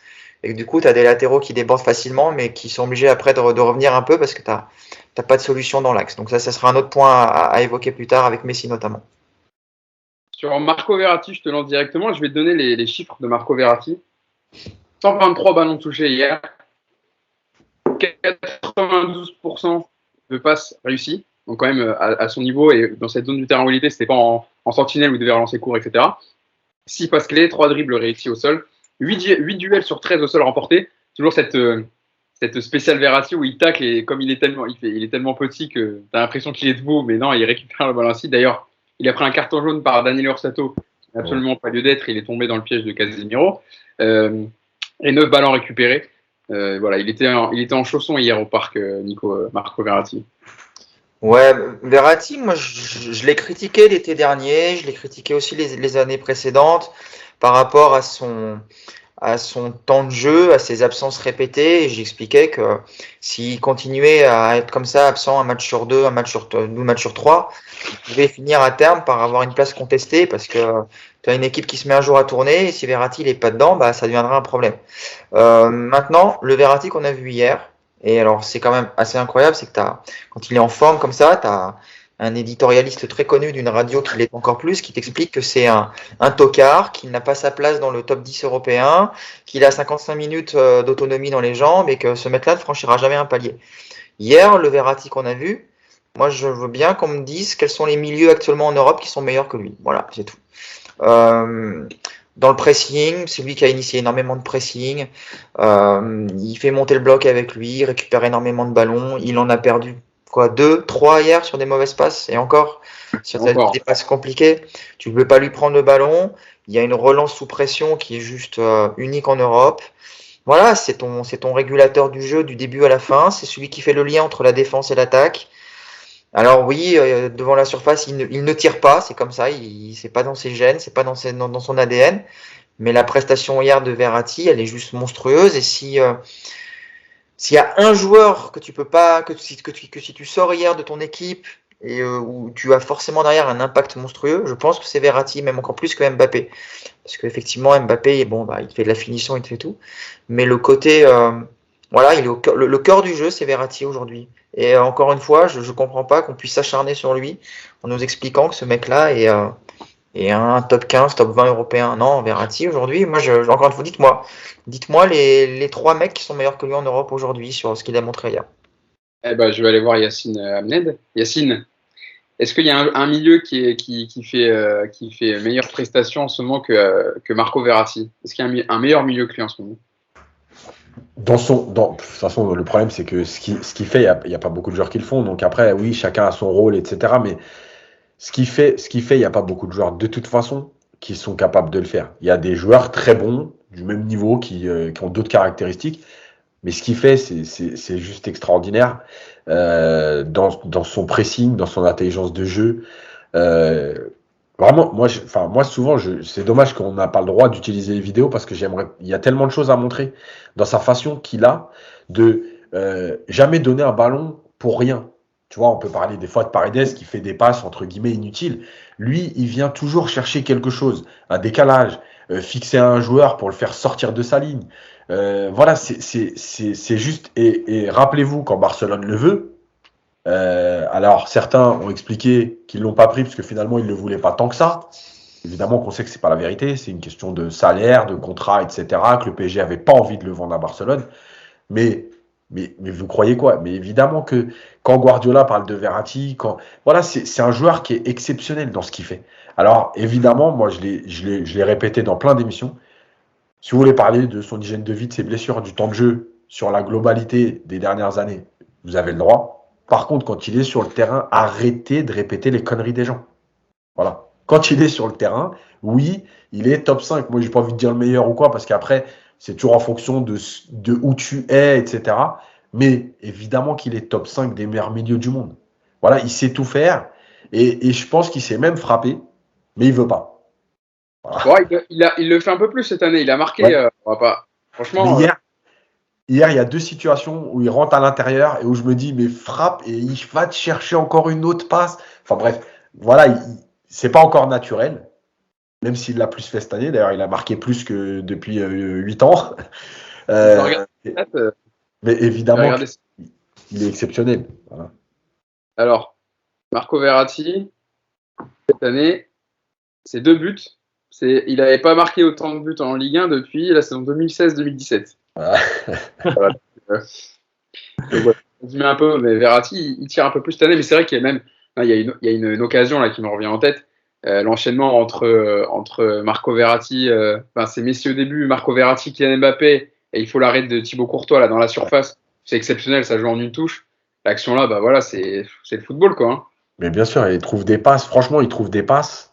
Non, mais vraiment, c'est exceptionnel. Et je pense en vérité que Verratti il nous a tellement habitués à ça qu'il y a des gens qui se rendent plus compte. Tu sais, c'est quelque chose de normal, mais vraiment, il trouve des passes à la récupération. Tu sais, il récupère. Il y a des joueurs qui contrent les actions. Vous regarderez, lui, il récupère le ballon. Il bloque pas une action adverse, il récupère le ballon. Alors, des fois, avec ses tacles un peu bizarres, tu as l'impression qu'il se jette un peu n'importe comment, mais il ressort toujours avec le ballon. Est-ce que Pablo, tu vas ajouter un petit mot sur Marco Verratti avant qu'on en vienne au dossier Léo Messi? Je ne sais pas si c'est top 1, mais je pense que c'est top 3. Ça, c'est clair et net. Et Marco Verratti, c'est comme vous avez dit, en fait, c'est le football, tout simplement. Enfin, il est tellement simple et à la fois tellement compliqué. Enfin, dans le sens, ce qu'il fait, il n'y a que lui qui peut le faire. Il a du Xavi quand il fait son truc, là, il se retourne sur lui-même. Il a du Toni Kroos ou du Luka Modric dans ses passes. Il est technique. Enfin, il fait des gestes techniques, je veux dire. Il est à l'aise dans sa. Enfin, moi, je me rappelle de situations il y a longtemps déjà avec Laurent Blanc et tout. Le mec, il est dans sa surface. Il va te faire passement de jambes, une petite louche pour te ressortir. Enfin, c'est des choses, tu fais que ça en five, quoi. Tu sur un terrain 11 contre 11. Enfin, moi, je trouve ça impressionnant. Marco Verratti, quand il est en forme, mais quand il joue, comme dit Yacine, enfin, il faut pas parler de son hygiène de vie. Alors oui, quand il est pas là, on peut parler de son hygiène de vie, ouais, parce que en fait, au final, c'est dommage qu'un joueur comme ça rate des matchs. Mais Marco Verratti, c'est. Et puis, en plus de ça, avec sa petite taille, il récupère des ballons. Vous voulez quoi de plus? Enfin, il est complet. Quand il est là, il est complet. Ouais, c'est ça le truc, je dis que c'est dommage, c'est ce carton jaune pris mis par Daniel Orsato, alors que franchement il n'y avait pas faute sur Casemiro. Et ça, c'est un peu le délit de sale de gueule. J'ai vu, et en fait, j'aimerais bien revoir toutes les actions de carton jaune, justement, parce que le Real a pris un jaune sur Casemiro et un jaune sur Ferland Mendy, et celui de Ferland Mendy, j'ai envie de le revoir. Il y a beaucoup de jeunes. Il a dégainé Orsato. Tu vois, par exemple, c'est un arbitre qui cartonne beaucoup, on le sait, et notamment contre le PSG, quand il arbitre le PSG. Bon. Par exemple, l'altercation à la fin, bon, évidemment, Kimpembe qui attrape Rodrigo, je crois. Ouais, mais tu vas leur parler, c'est la 91e. Est-ce que tu as besoin de mettre un carton jaune aux deux? C'est vraiment le chien. Orsato, c'est l'arbitre aussi qui a arbitré City à l'aller au Real il y a 2 ou 3 ans, où le Real perd 2-1, et c'est pareil, c'est le mec qui dégaine des cartons, et des cartons, il met un rouge à la fin à Carvajal, ou à Ramos, je sais plus, enfin bref, je m'en rappelle plus sur la physionomie du match, mais ouais, c'est comme dit Yacine, on dirait un cow-boy, quoi. C'est un peu shérif, quoi. Ouais, exactement. Pablo, je viens avec toi pour parler de Léo Messi. Alors, j'ai intitulé, je l'ai marqué sur mon conducteur. Est-ce que c'est un rendez-vous manqué ou non pour Léo Messi? Parce qu'il y a des avis, je développe un peu, extrêmement contrastés sur sa performance. Il y en a qui trouvent que c'est son meilleur match avec le Paris Saint-Germain depuis le début de saison, dans sa façon de jouer simple, etc., qu'il a été moins mauvais que Di Maria, mais bon, c'est difficile de faire pire. Il y a évidemment aussi à noter que si Mbappé ne marque pas en fin de match et que le score était resté vierge, est-ce qu'on lui tombe pas plus dessus ce matin? Évidemment, si, sur son penalty manqué. Surtout, en plus, lui, pour le contextualiser, c'est un match évidemment que lui devait attendre beaucoup. Lui qui affrontait son rival préféré. C'était son 46e match contre le Real Madrid. Évidemment, les 45 autres fois, c'était avec le FC Barcelone. Toi qui vois en plus les matchs du Paris Saint-Germain, Pablo, est-ce que dans le contenu, tu trouves qu'il a élevé son niveau par rapport aux prestations en Ligue 1 que nous, on débriefe toutes les semaines dans le podcast avec Paris United? Alors, je ne sais pas s'il a élevé son niveau de jeu hier, mais en tout cas, il a voulu l'élever. Parce que je l'ai senti beaucoup plus présent et à vouloir le ballon et à vouloir créer. Maintenant, le problème, c'est qu'en fait, Léo Messi, il n'a plus le niveau qu'il avait avant. Et je l'ai senti entêté sur certaines phases de jeu, à vouloir. Il y a une phase de jeu en deuxième mi-temps, il récupère le ballon à Paredes, alors qu'il faut qu'il la laisse à Paredes. Enfin, Paredes va pour frapper, et lui, il prend le ballon et il veut. Enfin, tu vois ce que je veux dire? Genre, laisse les autres jouer un peu, tu vois, surtout que je sais pas si t'es pas en forme ou pas en confiance, je sais pas ce qui t'arrive, mais après, je suis pas le meilleur placé pour parler de Léo Messi par le passé et tout ce qu'il nous a mis, mais ouais, je l'ai senti en fait entêté. Il joue pas avec Hakimi, quoi. Il joue pas, on dirait qu'il l'oublie totalement, et il rate son penalty malheureusement pour le Paris Saint-Germain. Alors après, oui, je l'ai senti plus avec de l'envie de vouloir prendre le ballon et être le leader. Mais j'ai l'impression qu'il a plus les jambes en fait pour faire ça. Bon, de toute façon, je pense que ça c'est clair. C'est pas. En plus, quand je pose la question, je viens vers toi, Nico. C'est pas dans le sens. Est-ce que vous attendiez à voir un match de Messi abouti sur 90 minutes? De toute façon, on sait très bien, on l'enlève de la tête ça, qu'il ne peut plus faire ce qu'il faisait au FC Barcelone et dribbler 4-5 joueurs. Mais je parle surtout dans ce que disait Pablo, dans l'envie de jouer avec les autres, de jouer simple. Encore une fois, il a oublié quelques fois Hakimi qui lui demandait le ballon. Il dépend beaucoup du collectif. Maintenant, on le sait pour performer. Je te donne sa fiche stat.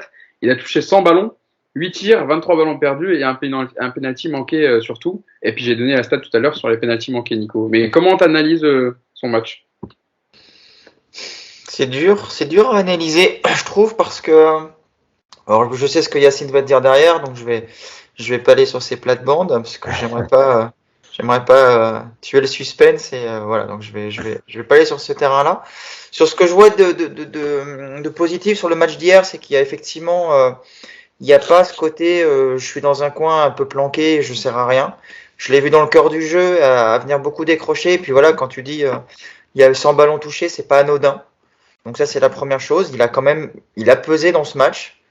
Le souci que j'ai avec Messi, au-delà de sa performance individuelle hier, qui est ce qu'elle est, avec beaucoup de choses tentées, effectivement, comme le dit Pablo, c'est vrai qu'il s'entête souvent dans un truc très compliqué, alors qu'il y a une solution simple qui saute aux yeux, mais bah il la refuse comme un défi ou comme voilà, il y a ce côté un petit peu, je veux aller faire mes 4 dribbles pour tirer et tant pis pour le reste. Mais donc au-delà de ça, moi ce qui me gêne le plus sur le match d'hier, c'est que en fait ça te pose un problème ce Messi dans l'axe, parce que la manière dont tu joues hier, elle est parfaite, mais pas avec Messi dans ce positionnement-là. C'est-à-dire que tu peux pas jouer avec un faux 9 qui joue en fait comme un vrai 6 ou un vrai 8. C'est pas possible. Donc du coup, tu te retrouves avec une équipe qui, et on l'a vu notamment en première mi-temps, bah t'as pas de possibilité d'attaque du coup. Parce que bah une fois que tu as fait ton décalage, t'as personne au centre, ou enfin voilà, t'es déséquilibré par le positionnement de Messi, c'est un problème. Après, est-ce que ça va devenir sur le long terme quelque chose de vraiment problématique? Est-ce que tu peux jouer comme l'aimerait Pochettino avec Messi dans ce poste-là? J'en suis pas sûr.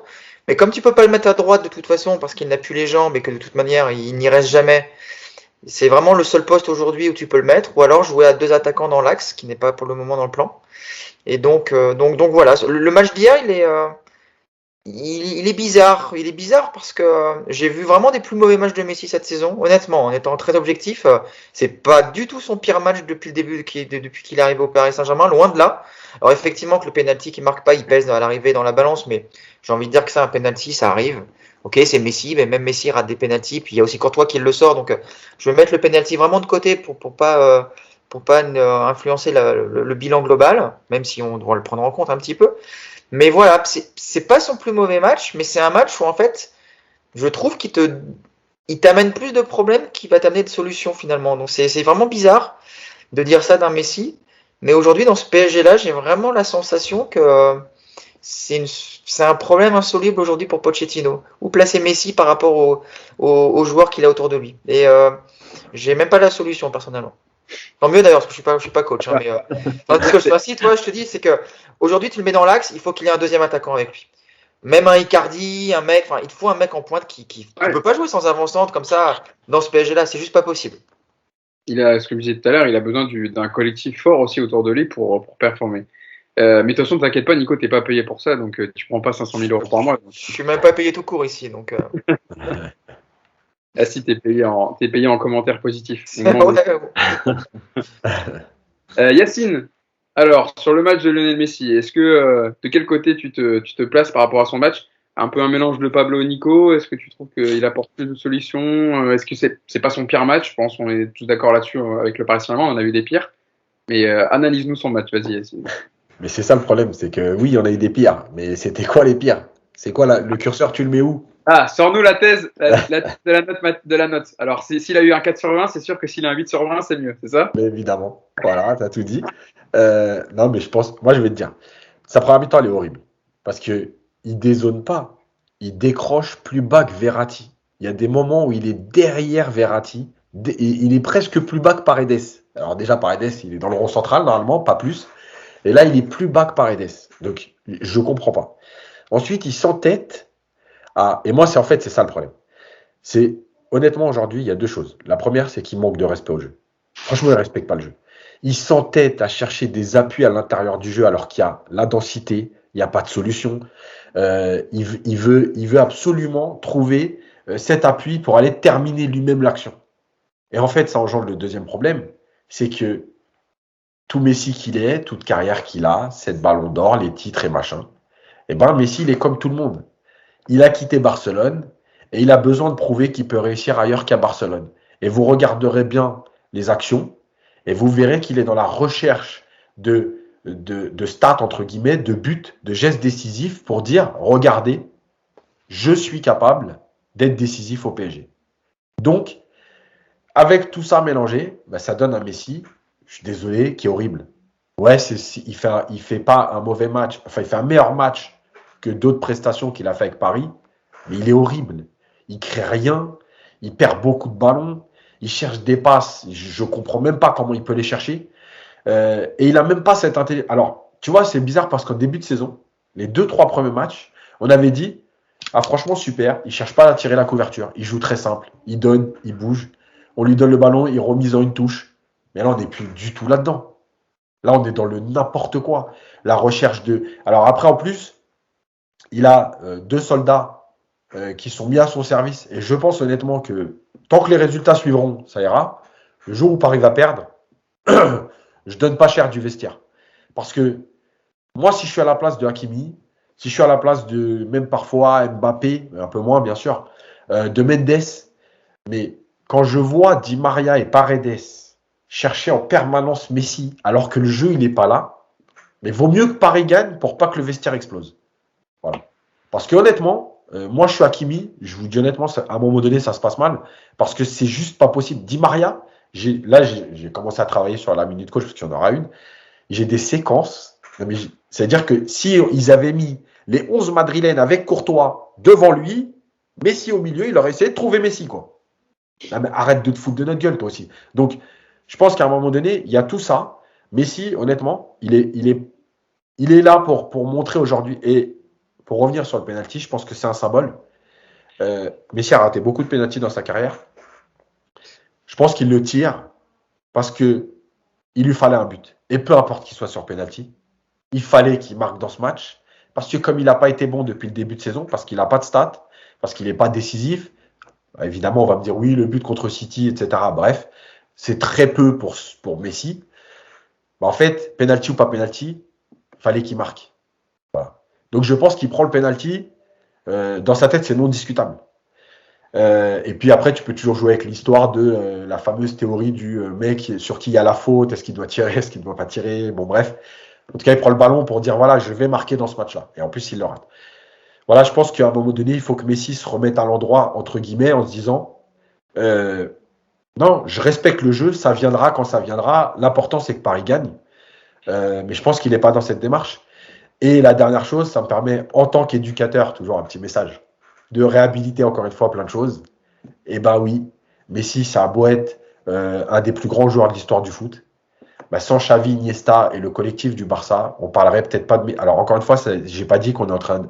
On va pas dire que Messi méritait une carrière à la Fabrice Pancrate. Hein. On va se calmer. Mais par contre, bah, c'est gratuit pour Fabrice Pancrate. Donc ouais, j'allais dire, c'est attaque gratuite. Ouais. Attendez, il nous a donné un beau coup de main quand on était dans la merde, donc moi je respecte Fabrice Pancrate. Non, mais moi, honnêtement, je le respecte. C'est juste, voilà, bref. Excusez-moi pour la gratuité. Dit Boskovic. Ouais, des mecs qui sont plus là. Tiens, Mateja, Kezman. Allez, Kezman. Dit Carlos Bueno, j'en sais rien. Moi, Kezman, c'est bien. Kezman, c'est bien. Il n'est pas là, il n'écoutera pas. Il a acheté son maillot sur le terrain. Il n'est pas aimé du supporter. Yacine, il est agent de joueur maintenant, Mateja Kezman. Il est proche du Paris Saint-Germain. Ouais, je sais. Il est agent de joueur, je ne savais même pas. Okay. Donc, bref. Il a Milinkovic-Savic, par exemple, Pablo. Ouais, exact. Okay. Donc voilà, bref, pas une carrière à la Kezman. Et en tout cas, il ne faut pas oublier ce que le collectif, et notamment Xavi et Iniesta, lui ont apporté. Et on dit Xavi Iniesta, mais Eto'o, enfin bref, voilà, le collectif du Barça et la stratégie mise en place par Guardiola à l'époque. Tu aurais pu dire David Elbuc, par exemple, aussi. Ils n'ont pas trop marqué le club.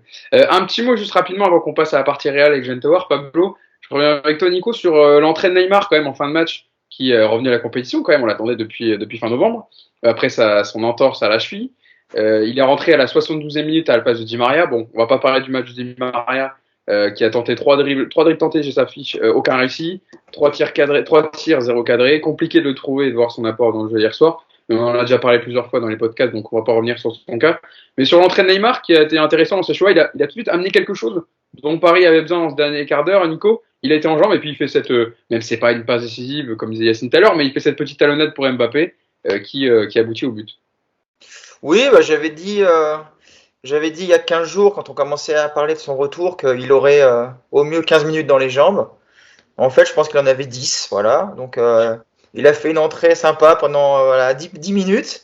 Puis après, il était à l'agonie physique, mais c'était prévisible. Par contre, oui, il a fait du bien, bien sûr, il a fait du bien parce qu'il y a cette volonté, un peu comme Mbappé. Alors évidemment, moins de rythme, moins de puissance, moins de vitesse, c'est normal, mais voilà, même volonté de tout de suite aller provoquer, d'aller créer des choses. Et c'est ce qui a manqué souvent au PSG hier soir. C'est qu'une fois que le ballon n'était pas chez Mbappé, t'avais quand même du mal à créer quelque chose. Le Neymar, lui, il t'a apporté ça tout de suite. Il t'obtient un bon coup franc, il passe quelques dribbles tout de suite. Et évidemment que le côté création de Neymar, il te fait du bien. Et puis bon bah, écoute, c'est une bonne chose qu'il soit de retour. Maintenant, il a 3 semaines avant le match retour pour gagner du temps de jeu, du rythme et retrouver aussi un peu de légèreté dans son mouvement parce que je le trouve un peu pâteau, on va pas se mentir. Moi, je veux bien qu'on me dise qu'il soit à 100% de sa forme, mais alors si c'est ça 100%, j'ai très peur des 50% quand il va revenir de la prochaine trêve. Donc ouais, non, il a besoin de se retrouver, il a besoin de jouer, surtout d'enchaîner. Donc c'est bien. Après voilà, écoute, c'est une entrée. Je vais pas dire que c'est une bonne entrée non plus. On va pas non plus s'enflammer. Hein. C'est une entrée intéressante pour la suite et en plus qui a quand même fait du bien. Qui a quand même fait du bien.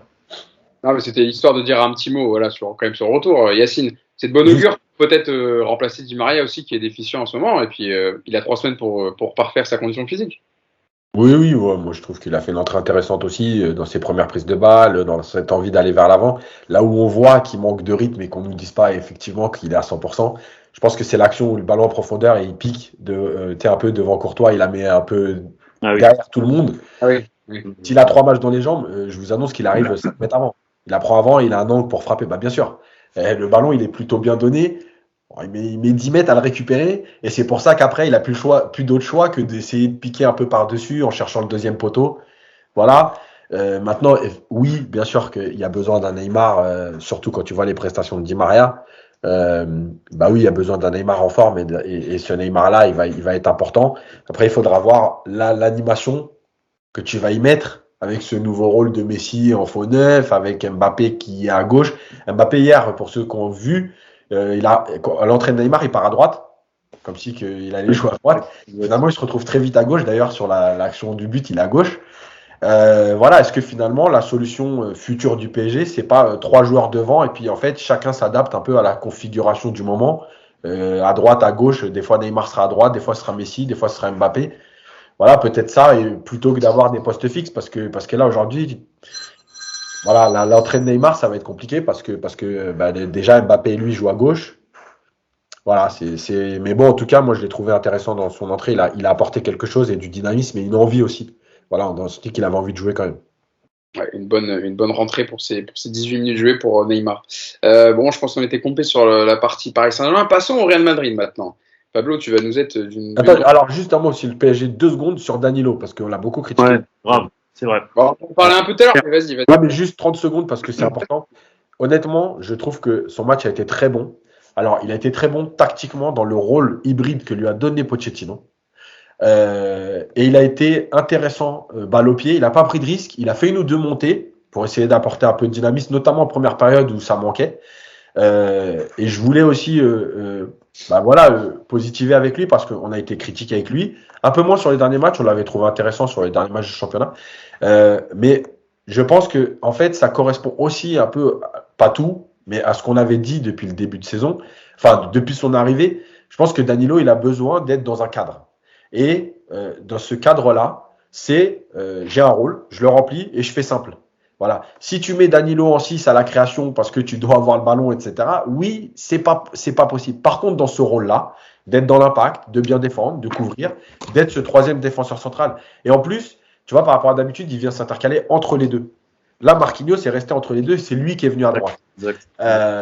Donc, je trouve qu'il a été très bon, très sérieux, très cohérent. Et il a même, tu sentais qu'il avait vraiment envie parce que quand il prend cette semelle, il tient 7-10 minutes. Tu sens qu'il a mal parce qu'il boite et tout, mais il veut aller jusqu'au bout, un peu en mode soldat. Voilà, ça fait du bien aussi. Il y a besoin aussi de joueurs sérieux. Voilà, c'est pas des créatifs, c'est pas des magiciens du foot, mais c'est des mecs sérieux qui remplissent leur rôle.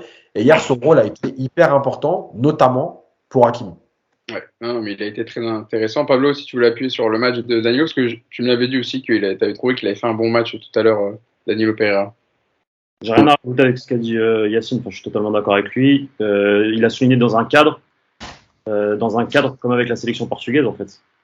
Avec le Portugal, quand le Portugal gagne l'Euro en 2016, c'est ça quoi. C'est parce que Danilo, il a un rôle bien précis et qu'il l'applique et que c'est pas le genre le plus spectaculaire du monde, mais on le sait. Mais quand tu lui dis garçon, tu vas faire ça, ça, ça, ça, il le fait. Et hier, c'est ce qu'il a fait. On lui a dit tu te mets à droite. Marquinhos, il a dit, il est resté dans l'axe, alors que normalement le 6 il redescend et ça fait écarter Marquinhos et Kipembe. Là, c'était pas ça. Danilo, il a vraiment pris ce couloir droit. Et moi, je trouve que la performance de Danilo, elle a été parfaite, tactiquement parfaite. Non, il a été très très sérieux et très appliqué. Gros match de Pereira hier. Passons donc maintenant à la partie Real Madrid. Pablo, je vais rester avec toi. Alors, comment tu pourrais expliquer pourquoi ça n'a pas fonctionné hier le Real Madrid? Alors, je sais qu'on en a déjà parlé. Les performances du Real Madrid, t'es pas étonné par celle d'hier parce que tu en as vu plusieurs sur les derniers matchs. Notamment, tu le disais en coupe du Roi contre l'Athletic Bilbao, contre Villarreal aussi le week-end dernier, c'était compliqué. Mais pourquoi t'expliquerais comment le Real Madrid a déjoué hier? Déjà parce que le PSG était supérieur, tactiquement comme on l'a dit. Deuxièmement parce que je pense que le Real Madrid n'a pas l'effectif pour faire par exemple un pressing haut. Et c'est ce qui aurait été peut-être la solution à des moments donnés hier. Malheureusement, le Real Madrid cette saison a l'effectif pour jouer comme ça en fait, pour être attentiste et jouer en contre. On a essayé de presser haut en début de saison. On marquait beaucoup de buts, mais on encaissait énormément. Donc en fait, tu peux pas te permettre contre le PSG de jouer comme ça. Et parce qu'en fait, au milieu de terrain, on n'a pas les joueurs pour jouer comme ça. Parce que dès qu'il y a une transition rapide de l'adversaire, le retour de Toni Kroos et de Luka Modric, il est compliqué. Il est très compliqué. Et Dani Carvajal. Donc moi, je pense que c'est juste une question en fait d'effectif. Et c'est là en fait que c'est pour ça que je comprends pas moi la non titularisation de Federico Valverde, surtout que Carlo Ancelotti la veille en conférence de presse, à un moment donné il y a un journaliste espagnol qui lui demande demain 4-4-2 ou 4-3-3. Et il a un peu bégayé, il a réfléchi et il a dit je réfléchis encore à la possibilité de mettre un milieu de terrain au poste d'ailier droit, et on sait très bien qu'il faisait référence à Valverde. Moi je pense que sur ce match-là, comme je l'ai dit tout à l'heure, Valverde, ça aurait pas été la clé ou le joueur qui aurait permis au Real Madrid de gagner ce match. Mais en tout cas, ça aurait permis un équilibre de mieux défendre, être moins en souffrance. Pourquoi? Parce que Valverde, il a cette double casquette. Il a cette casquette de défendre, de récupérer, de couvrir les espaces, d'être un charbonneur en fait, tout simplement. Tu vois, c'est un Uruguayen. Il va au charbon. S'il faut tacler, il tacle. S'il faut couvrir l'espace, il va couvrir. Chose qu'Asensio n'a pas fait. Et il a aussi ce rôle de box to box, de percussion vers l'avant. Et c'est une super solution à chaque fois en attaque. Donc en fait, pour moi, c'était le joueur. Et du coup, avec ces doubles casquettes, c'est tout bénef face à une équipe comme le Paris Saint-Germain avec des latéraux qui montent haut, tu vois. Donc après, bon voilà, je suis pas coach. Je m'y connais un peu parce que j'ai joué au niveau amateur ici, mais moi je pense que Valverde ça aurait été une solution. Et la dernière des choses, c'est les changements tardifs de Carlo Ancelotti. Après, le problème c'est que le Real Madrid n'a pas vraiment de banc. T'as Rodrigo, ouais, mais Rodrigo il est un peu timide. T'as forcément Valverde et je comprends pas pourquoi il joue pas plus cette saison. Après derrière, c'est pas avec Hazard, c'est pas avec Jovic, c'est pas avec Gareth Bale que tu vas faire la différence. Hein. Heureusement, l'effectif du Real, c'est celui-là en fait. C'est Casemiro, Kroos, Modric. Camavinga, peut-être que c'est pas la meilleure solution parce que Camavinga il est un peu foufou, jeune et qu'il prend beaucoup de risques et que dans un match comme ça, faut pas prendre de risques. Et le Real Madrid n'a pas vraiment de profondeur de banc entre guillemets, tu vois. Donc c'est le Real de cette saison. C'est une équipe qui joue en bloc bas. Moi, je te l'ai dit en avant-match. Le Real Madrid va jouer comme ça. Moi, je vois le PSG garder le ballon. Je sais pas comment le PSG par contre va jouer avec le ballon parce que j'ai des doutes sur ça vu que je les vois au parc. Je trouve qu'ils ont super bien géré, qu'ils ont pressé haut et pourquoi le Real Madrid n'a pas réussi? C'est tout simplement parce que le PSG a fait le match parfait tactiquement. Et je pense qu'ils ont vu le match contre Bilbao et contre Villarreal. Nico, c'est très intéressant ce que dit Pablo sur l'approche tactique et sur le match aussi du Paris Saint-Germain en même temps. C'est vrai qu'on n'a pas reconnu le Real hier parce que déjà ils ont eu très peu de ballons joués dans le camp parisien, mais surtout parce qu'une des forces du Real cette année, c'est la transition avec des joueurs comme Vinicius qui font énormément de différence sur le côté. Et hier, en fait, ce qui m'a interpellé, c'est qu'on a vu une équipe vraiment coupée en deux, pas de lien entre le milieu et l'attaque, qui est le milieu qui a quand même leur point fort. On les a pas reconnus hier. J'ai dit tout à l'heure, Modric a perdu des ballons faciles. Casemiro a été asphyxié, Kroos n'a pas eu beaucoup de ballons donnés, et puis on reviendra aussi tout à l'heure, mais voilà, il y avait des retours de blessures, Benzema et Ferland Mendy, qui n'avaient pas une minute dans les jambes, un peu comme Neymar côté parisien, hein, et qui ont été en difficulté, et ça s'est vu que leur manque de compétition et de rythme, Nico. Ah, faut que t'as coupé ton micro, Nico, faut que tu le remettes. Excuse-moi.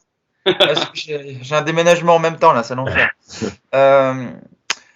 Il y a plein de choses, je disais, en fait. Déjà, le milieu de terrain du Real, oui, c'est vrai qu'on avait tous peur de ce milieu-là, mais il était monstrueux en 2017-2018, ce milieu-là. Et il a 4 ans de plus dans les jambes, mais ça s'est quand même drôlement vu, je trouve, hier. Casemiro était effectivement le plus intéressant. Derrière, je trouve que Kroos et Modric, bah voilà, c'est pareil, ça commence à vieillir et ça s'est vraiment senti, je trouve. Après, ce Real, alors moi je regarde pas tous les matchs du Real parce que je suis pas un passionné du foot à ce point-là et surtout pas du foot espagnol, donc j'ai pas vu beaucoup de matchs du Real cette année, j'ai dû en voir 4 ou 5. On s'est un peu fait peur avec cette équipe du Real parce que ça reste un club exceptionnel, le plus grand club du monde et que même là de toute façon, encore une fois, il y a rien n'est fait et que tout peut arriver au match retour. Mais l'équipe qu'on a vue hier, en fait, c'est juste une équipe qui ne fait pas partie cette année, je pense, des favoris de la Ligue des Champions. Il faut juste en avoir conscience. Je pense que d'ailleurs, Pablo est le premier qui va nous le confirmer. C'est une équipe qui a des qualités évidentes, qui a des joueurs exceptionnels, à l'image de Benzema qui fait encore une saison dingue. Mais c'est pas une équipe aujourd'hui qui est armée pour aller loin en Ligue des Champions. Parce que le banc est un problème, il y a des postes qui sont aujourd'hui problématiques sur le terrain, et que tout ça c'est un peu bancal. Tu rajoutes en plus hier la tactique très frileuse d'Ancelotti, encore une fois moi je leur dis, je pense qu'Ancelotti est venu vraiment en mode Ligue 1, et je ne comprends pas qu'on puisse venir avec le Real Madrid défier le PSG avec aussi peu d'intention de jeu. Et à l'arrivée, tout ça fait que le Real est encore logiquement battu hier et s'en sort même bien. Donc voilà, je m'attendais vraiment à un Real différent dans les intentions. Je m'attendais à un Real différent tactiquement. Je m'attendais à un Real différent techniquement. Voilà, moi j'étais très déçu par cette équipe. Alors j'ai gentiment chambré les Troyens, les Messins, les Dijonais hier en disant que leur équipe jouait comme le Real et qu'en fait je m'excusais de les avoir chambrés. Alors j'ai toute la Moselle qui me tombe dessus depuis ce matin parce qu'ils n'ont pas compris que c'était pas eux que je me prenais pas eux. Donc je m'excuse à vous, hein, les Messins. Ouais, sois plus clair. Ouais, mais en fait je pensais pas qu'ils savaient lire, c'est pour ça, c'est de ma faute. Là aussi elle est gratuite. Je suis de Lorraine quand même, hein. Tu parles à un Lorrain là, donc. Je sais. Ouais, mais t'es plus Strasbourg ou t'es plus. Non, je suis meusien, moi. Je suis plus proche de Nancy, on va dire. Allez, si tu veux. Ah, bah ça va, si c'est Nancy, ça va.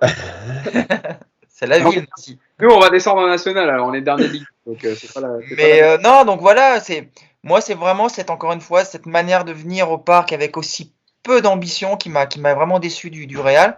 Et pour autant, je suis pas là en train de danser, de fanfaronner, parce que voilà, il y a que 1-0 et que ça reste le Real et que le match retour sera encore une fois un match très compliqué pour Paris, qui a pris un léger ascendant évidemment psychologique et puis au niveau du score, mais je pense pas que le PSG va se qualifier avec 90% de probabilité. Voilà, je pense on était à 50-50 avant le coup d'envoi, je pense qu'on est à 55-45 en faveur du PSG, tu vois, mais ça reste une confrontation très très équilibrée.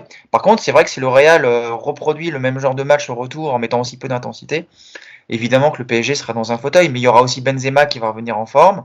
Donc ce sera un autre match. Par contre, pour le PSG, et je termine là-dessus parce que je suis un peu long, les suspensions effectivement de Mendy et de Casemiro, c'est une très très bonne nouvelle pour Paris parce que le Real sans Casemiro, évidemment, c'est plus le même match.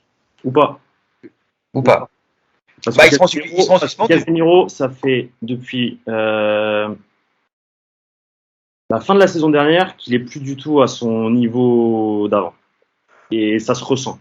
Alors ouais, à la récupération, il est toujours aussi bon, mais ça se voit que physiquement, il est pas à son niveau. Il enchaîne les matchs, il a enchaîné Copa América, il est revenu direct après, il a enchaîné la Liga, il a pas tant de pause et ça se ressent. Et hier, on l'a vu. Hier, dès qu'il faut faire une passe aux ailiers ou quoi, on a l'impression qu'il veut se débarrasser du ballon. On a l'impression qu'il y a une bombe entre les jambes. Vraiment. Et ça, c'est le problème de Casemiro. Alors oui, c'est une perte pour le Real Madrid. Moi, quand il a pris le jaune, je me suis dit merde, on n'a pas Casemiro au match retour. Mais en vrai, quand tu réfléchis bien, Casemiro depuis le début de saison, c'est pas le Casemiro d'avant. C'est pas le Casemiro d'avant parce que justement, il enchaîne les matchs, il est fatigué, etc., etc. Je voulais revenir sur ce que tu as dit tout à l'heure, qu'il faut se rendre compte que le Real Madrid ne peut pas gagner la Ligue des Champions. C'est la réflexion que je me suis faite hier en sortant du Parc des Princes. Je me suis dit, je pense que le Real Madrid n'a tout simplement pas les joueurs. Ils ont un effectif incroyable. Enfin, voilà, c'est des grands noms, etc. Mais pour rivaliser contre le Paris Saint-Germain, contre Manchester City, contre Chelsea, on l'a vu l'an passé d'ailleurs, même contre Liverpool qui va un petit peu mieux cette saison, le Bayern. Et je pense que le Real Madrid n'a plus cette fraîcheur qu'elle avait avant. Il manque un joueur comme Kylian Mbappé, donc avec Cristiano Ronaldo à l'époque. Faut comprendre que c'est une équipe qui est en transition. Ça veut dire qu'on est dans un entre-deux, dans le sens où voilà, il y a encore l'équipe, ce bloc qui t'a permis de gagner 3 Ligues des Champions. Tu peux pas les virer comme ça, parce qu'en plus de ça, cette saison, si on est premier et que si le Real Madrid a 15 points d'avance sur le Barça et sur Atlético, c'est parce que les 3 du milieu, malgré tout, surtout Luka Modric, 37 ans, fait une saison incroyable en Liga.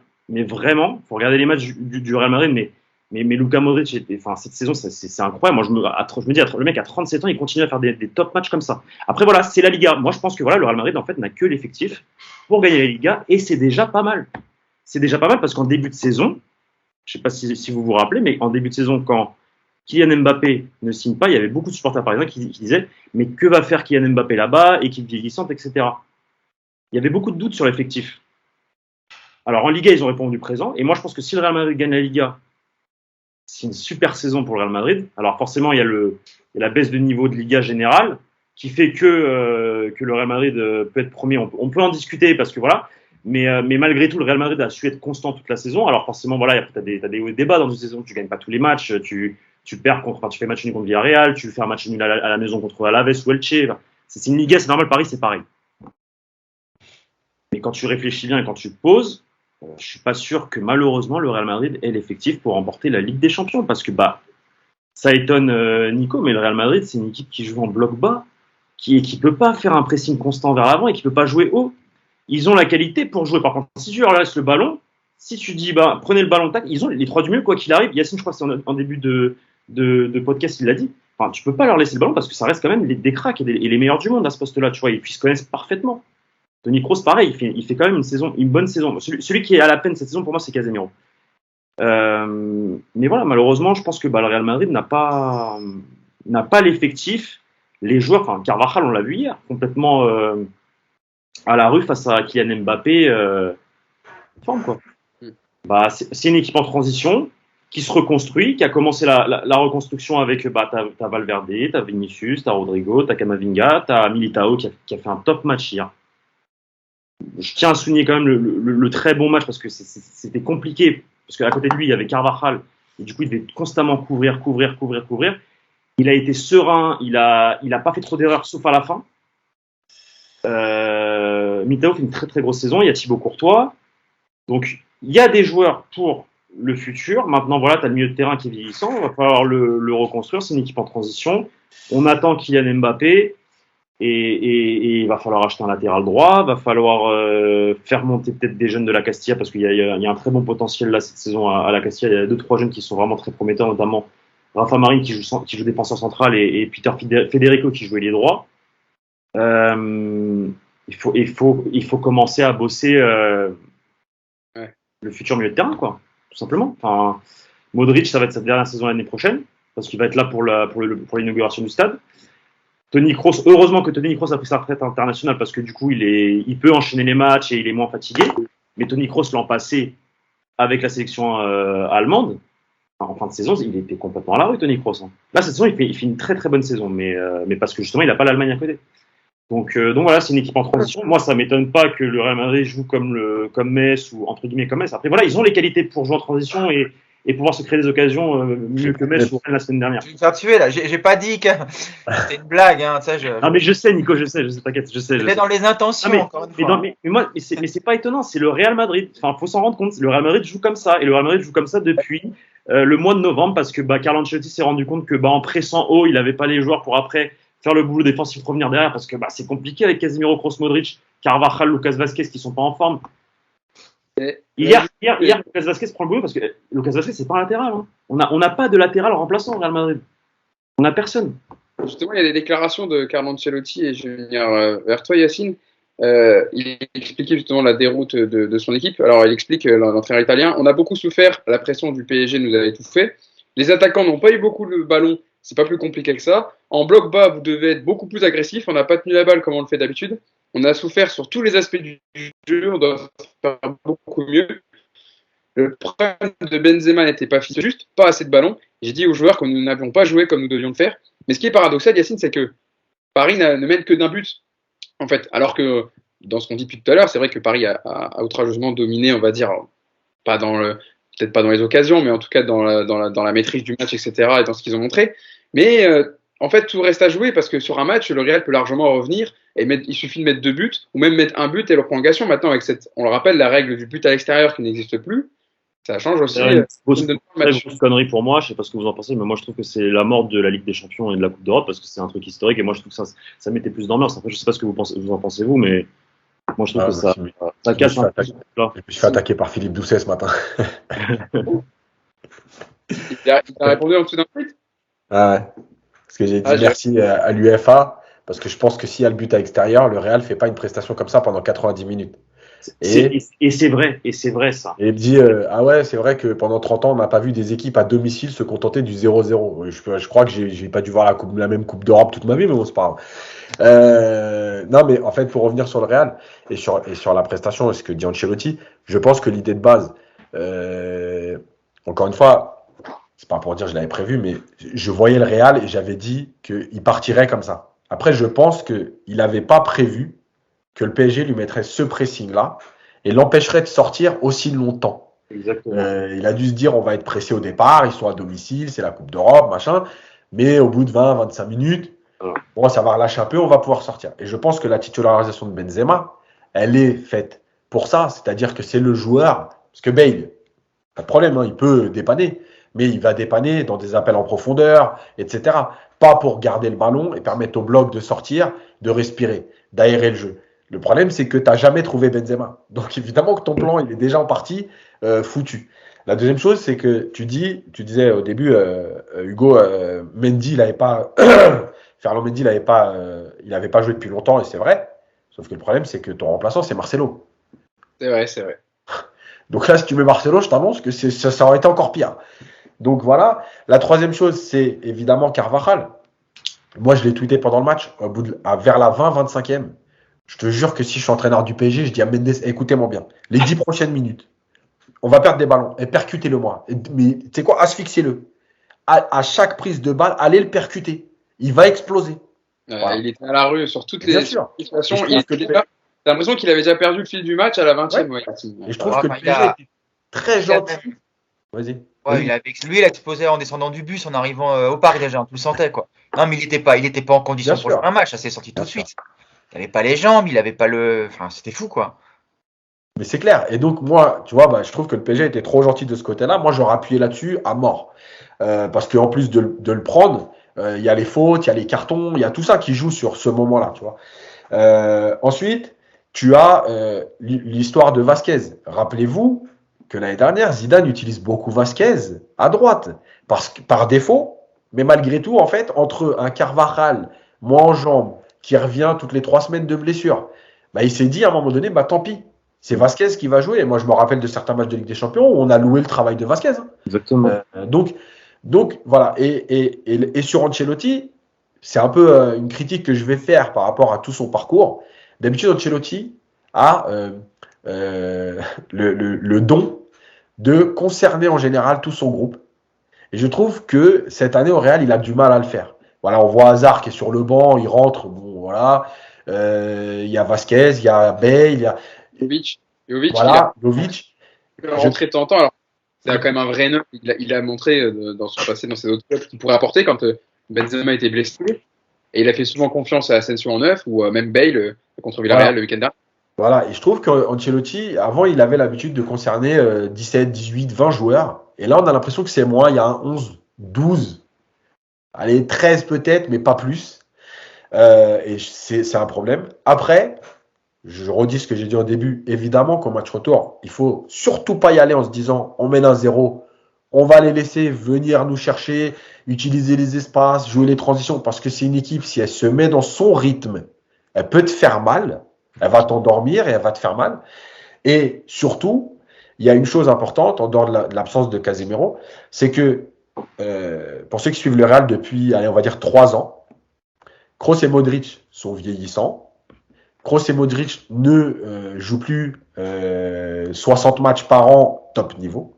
En revanche, vous pouvez prendre chaque match du Real et moi je peux dire, par exemple, sur les tours de Coupe d'Europe l'année dernière, il y a au moins un match sur 2 où ils te sortent une masterclass. En fait, ils sont, entre guillemets, capables de te sortir une masterclass tous les 6-7 matchs. Voilà. Et ben, il faudra que Paris évite que ce soit le match retour. Parce que ça reste des compétiteurs, parce qu'à 37 ans, si tu te gères et que tu te dis, OK, maintenant c'est dans 3 semaines qu'il va falloir répondre présent, ils sont capables sur un match d'élever le niveau et de te faire mal. Voilà. Tout ça, ça va être à prendre en compte. Et c'est pour ça que je dis que, et la déclaration d'Mbappé, elle fait plaisir en disant, non, il n'y a pas à gérer, on va aller là-bas pour gagner. Parce que je pense que c'est l'attitude qu'il faut avoir en se disant, je sais que c'est dur, hein, c'est toujours pareil, on l'a entendu, tous ceux qui ont joué au foot, on l'a tous entendu, tu mènes 2-0 et tu as ton coach qui te dit, les gars, 0-0. Bon, évidemment, c'est impossible de le gérer comme ça, mais dans l'absolu, c'est presque ça. OK, les gars, il y a 0-0, va falloir aller le gagner le match. Voilà. Et jouer comme on l'a fait au match aller. Alors peut-être avec une gestion un tout petit peu différente, où tu vas pas être obligé de mettre 90 minutes de pression puisque tu as une avance, mais en tout cas, pas te dire, bon, tranquille, on attend et on va voir. Surtout pas. Voilà. Parce que je te rappelle, d'ailleurs, pour moi, dernière chose, l'exemple du match retour contre Barcelone où tu gagnes 4-1 à l'aller, et là tu te dis, ouais, Barcelone, tranquille, 4-1 à l'aller, et puis tu as un but, hop, et tu as un penalty pour Messi, et s'il le met, d'ailleurs, tiens encore, Navas qui avait arrêté le penalty de Messi, s'il le met, ça fait 2-0, et là, d'un coup, t'es pas bien, tu vois. Donc, surtout pas cette attitude-là, se dire, voilà, on y va et on joue un match pour le gagner. Justement, projetons-nous sur la suite et sur le match retour. Pablo, je vais venir avec toi. On ira après sur le côté calendrier PSG et ce que peut faire Mauricio Pochettino, mais sur le calendrier du Real et aussi sur, comme disait Nico tout à l'heure, il a bien fait de le rappeler, sur les suspensions de Casemiro et Ferland Mendy qui vont beaucoup jouer quand même sur le match retour. Réception d'Alaves pour le Real Madrid, déplacement en Rayo Vallecano et gros match contre la Real Sociedad, 6e du classement, juste avant le PSG. Comment tu vois ce calendrier avant le Paris Saint-Germain et surtout, quel compo pour aligner Carlo Ancelotti avec ces 2 absents qui sont 2 titulaires? Bon, en termes de calendrier, je pense que ça va. C'est gérable. Surtout si Casemiro et Ferland Mendy ne jouent pas, donc ça veut dire que je peux les mettre en Liga et du coup prendre des points. Malgré tout, je pense que Carlo Ancelotti a tout intérêt à faire tourner une bonne fois pour tous. Parce qu'il ne fait pas du tout tourner. Modric et Kroos jouent tous les matchs. Modric, de toute façon, Casemiro, Kroos, Modric jouent tous les matchs depuis le début de la saison. Alors oui, il faut aller gagner la Liga, mais là, il y a quand même une remontada à aller chercher. Et je pense que tu as besoin d'un Modric en forme et d'un Toni Kroos en forme pour ce soir-là. Donc, ça joue Alaves à domicile ce week-end, ça joue le Rayo après et la Real ensuite. La Real ne traverse pas sa meilleure forme, donc il faut en profiter. Alaves à domicile, il faut aller chercher la victoire. Et le Rayo, c'est compliqué parce que le Rayo fait une grosse saison cette année. Je crois qu'ils sont là, ils sont 7e, mais ils ont tenu à la 5e place pas mal de temps. Et le Rayo, dans son terrain à Vallecas, avec les supporters, c'est pas facile. Donc, puis c'est un petit terrain, c'est vraiment les petits terrains espagnols compliqués à gérer. Donc, comment 11e, le Rayo Vallecano. Ils sont 11e là, ils ont été très longtemps 5e, 6e, 7e et ils ont tenu cette position-là. Alors là, je pense qu'ils ont dû redescendre à cause de la Coupe du Roi parce qu'ils sont arrivés en demi-finale de Coupe du Roi et je crois qu'ils ont le retour à jouer. La compo pour le match retour. Ouais, la compo, parce que du coup, on en parlait tout à l'heure, mais c'est vrai qu'Yacine le disait, t'as pas Ferland Mendy, donc ça sera Marcelo. Je reviens sur un truc très très important et c'est le seul truc qui peut donner espoir au Real Madrid parce que je pense que le PSG a compris comment jouer le Real et ils ont la clé pour les battre. Et je pense que Paris Saint-Germain malheureusement peut gagner au Bernabéu parce que le Real Madrid, comme j'ai dit, n'a peut-être pas l'effectif pour lutter contre des équipes plus fraîches, plus jeunes, etc. Le seul point positif du Real Madrid hier, c'est qu'en fait, c'est un groupe qui a su tenir un 0-0 jusqu'à la 93e minute. Il n'y a que ça à retenir et il n'y a que ça de bon. Grâce à un excellent Thibaut Courtois qui a longtemps repoussé l'échéance et qui a fait un super match hier. Et une excellente défense centrale. Alaba, il a fait un top match. Alaba, il a fait un top match et Militao, pareil à la couverture. Et c'était pas facile, comme j'ai dit tout à l'heure, avec Dani Carvajal. Voilà, mais après, c'est la mentalité du Real de subir. C'est un peu des Spartiates, c'est les 300. Le Real, c'est ça. Le Real Madrid, c'est vraiment ça. Hein. Faut le comprendre. C'est pas le Barça. Hein. Le Real, c'est pas le Barça. Et ça ne sera jamais le Barça dans le jeu, de faire du jeu, du beau jeu. Non, non, non. Le Real Madrid, c'est une équipe qui sait subir, une équipe qui sait défendre. Et bien sûr, par contre, quand elle a le ballon, elle sait jouer au football. Mais elle sait et tout défendre. C'est dans l'ADN du club de jeu comme ça. Et ça s'est vu hier. Comment ? Ils sont là, en fait, le Real, ils sont là pour gagner. Il n'y a que la victoire qui compte. On l'a vu contre l'Atlético Madrid en 2014. Ça marque un but à la 94e minute, Sergio Ramos. Enfin bref, bon, il y a plein de matchs dans l'histoire du Real Madrid où tu peux voir ça. Donc moi, je pense que le point positif, c'est juste un but. Parce qu'il n'y a qu'un but d'écart au final. Et je pense que, de toute façon, le Real Madrid, je les connais. J'ai travaillé là-bas et je sais comment ça fonctionne. Ils vont jouer sur la communication des remontadas, les images des Juanito, de la Quinta del Buitre, de tout ça pour justement dire au public ok, ils ont été meilleurs, mais on a besoin de vous. Donc voilà, donc je pense que la seule manière pour gagner le match retour, ça va être grâce à l'appui du public et après voilà, il faut qu'ils se libèrent. Donc moi, par contre, maintenant je reviens sur la compo. Donc absence de Ferland Mendy et de Casemiro. Encore une fois, je suis pas coach, hein, mais je mettrai pas Marcelo match retour comme l'a dit Yacine. Voilà, Marcelo il est sur. Malheureusement, moi ça m'attriste parce que c'est un de mes joueurs préférés. C'est pas beau à voir. Il est plus du tout à son niveau et plus du tout en forme. Donc moi je pense qu'il mettra là-bas à gauche Nacho. C'est ce qui va se passer. J'ai un doute sur Carvajal vu la performance d'hier. Parce que malheureusement, je pense que Lucas Vazquez, qui n'est pas un latéral de nature, comme l'a dit Yacine aussi tout à l'heure, est peut-être beaucoup plus solide que Carvajal défensivement, malheureusement. En fait, c'est ce qui. Tu vois ça, tu dis, ouais, en fait, le Real a un problème sur le côté droit. Voilà, il y a ça. Et ensuite, je pense qu'au milieu de terrain, ça sera Valverde. En tout cas, je l'espère, à la place de Casemiro. Je ne vois, dans l'effectif qu'on a, je ne vois que Valverde pour jouer ce match retour à ce poste-là. Avec Kroos qui sera en sentinelle, du coup, qui redescendra d'un cran. Hein. Kroos et Luka Modric, comme d'habitude. Et puis devant, Benzema, Vinicius, il n'y a pas de blessure. Et peut-être Rodrigo pour le travail défensif, parce que Rodrigo est un peu plus bosseur que Asensio. En vrai, quand tu regardes l'équipe d'hier, tu te dis, bon, le 11, il est logique. Le 11, il est logique. Le Real Madrid veut marquer. Veut attendre justement jouer bloc bas pendant 20-25 minutes et quand ils vont être fatigués jouer en contre et essayer d'en marquer un. Moi c'était le scénario que je voyais et je me disais le Real Madrid faut qu'ils profitent des contres qu'ils n'ont pas réussi à exploiter un seul contre parce que Casemiro il n'arrive pas à faire une passe le côté gauche n'a pas du tout été exploité hier. Alors est-ce que c'est la tactique de Pochettino qui a su bloquer ce couloir gauche? Moi je pense que oui aussi, mais Casemiro c'était à chaque fois balancer un ballon et ça partait en touche. En première place, c'était affolant. Donc on verra. Moi j'ai. Donc on part sur cette compo. Ouais, moi je pense qu'on part sur cette compo là. Juste, j'ai des doutes sur le latéral droit, mais je pense que à gauche, ça sera soit là-bas son Nacho, et dans l'axe, ça sera Valverde. Okay. Et pour revenir sur ce qu'a dit Nico, c'est pas plus mal parce qu'au final Valverde, il est plus en forme que Casemiro cette année, et il a beaucoup de choses à démontrer. Parce que devant lui, en fait, il y a ces trois mecs et que Valverde a le niveau pour être titulaire. Sauf qu'il n'est pas titulaire. Donc, je pense qu'il va utiliser ce match-là pour dire, moi, je suis un joueur qui doit être dans le 11. Donc, j'espère que ce sera Valverde. Et devant, l'attaque. Non, de toute façon, maintenant, tu peux même plus jouer en 4-4-2 vu qu'il n'y a pas Casemiro. Donc, ce sera un 4-3-3, c'est sûr. C'est sûr. En tout cas, pour la composition, on a les éléments donnés par Pablo avec Nacho qui serait dans l'axe avec Alaba à gauche, peut-être pour sécuriser un peu les couloirs. Pour le Paris Saint-Germain, Nico, calendrier, je vous le donne. Déplacement à Nantes samedi soir, réception de Saint-Etienne et de l'ami de Yacine, Pascal Duprat. Déplacement à Nice qu'on a vu il n'y a pas longtemps, qui nous ont battus au penalty en Coupe de France en 8e de finale avec un jeu magnifique.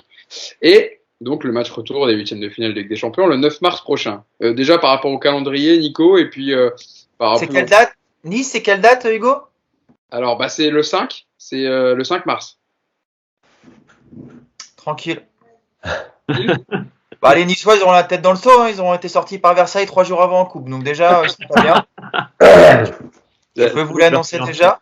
D'ailleurs, Nico, hein, Versailles, petite parenthèse, mais Versailles qui n'a pas trouvé de stade à Paris pour les accueillir, donc le match a été inversé, ça sera à Nice, malheureusement. On va pas parler de ça parce que je vais dire des gros mots et je vais être vulgaire. C'est une honte. Mais C'est pourquoi pas normal, le Stade de France, par exemple? Pourquoi pas le Stade de France? Trop cher. Trop cher. Non, mais ils ont fait exprès. Ils veulent jouer le premier match en Ile-de-France pour la finale. C'est ça. Non, mais en fait, le parc, c'était la meilleure solution parce que tout ce qui est sécurité au niveau des coûts, avec un coup de pouce du PSG, ça pouvait être jouable, mais bon, ils n'ont pas voulu. Charletti, c'était jouable, mais Charletti, il y a eu. Arrête de me couper, Hugo, ça suffit. Charletti, il y a eu problème de la préfecture de police, en fait, qui a donné un avis ultra défavorable pour venir jouer là-bas à cause de la sécurité.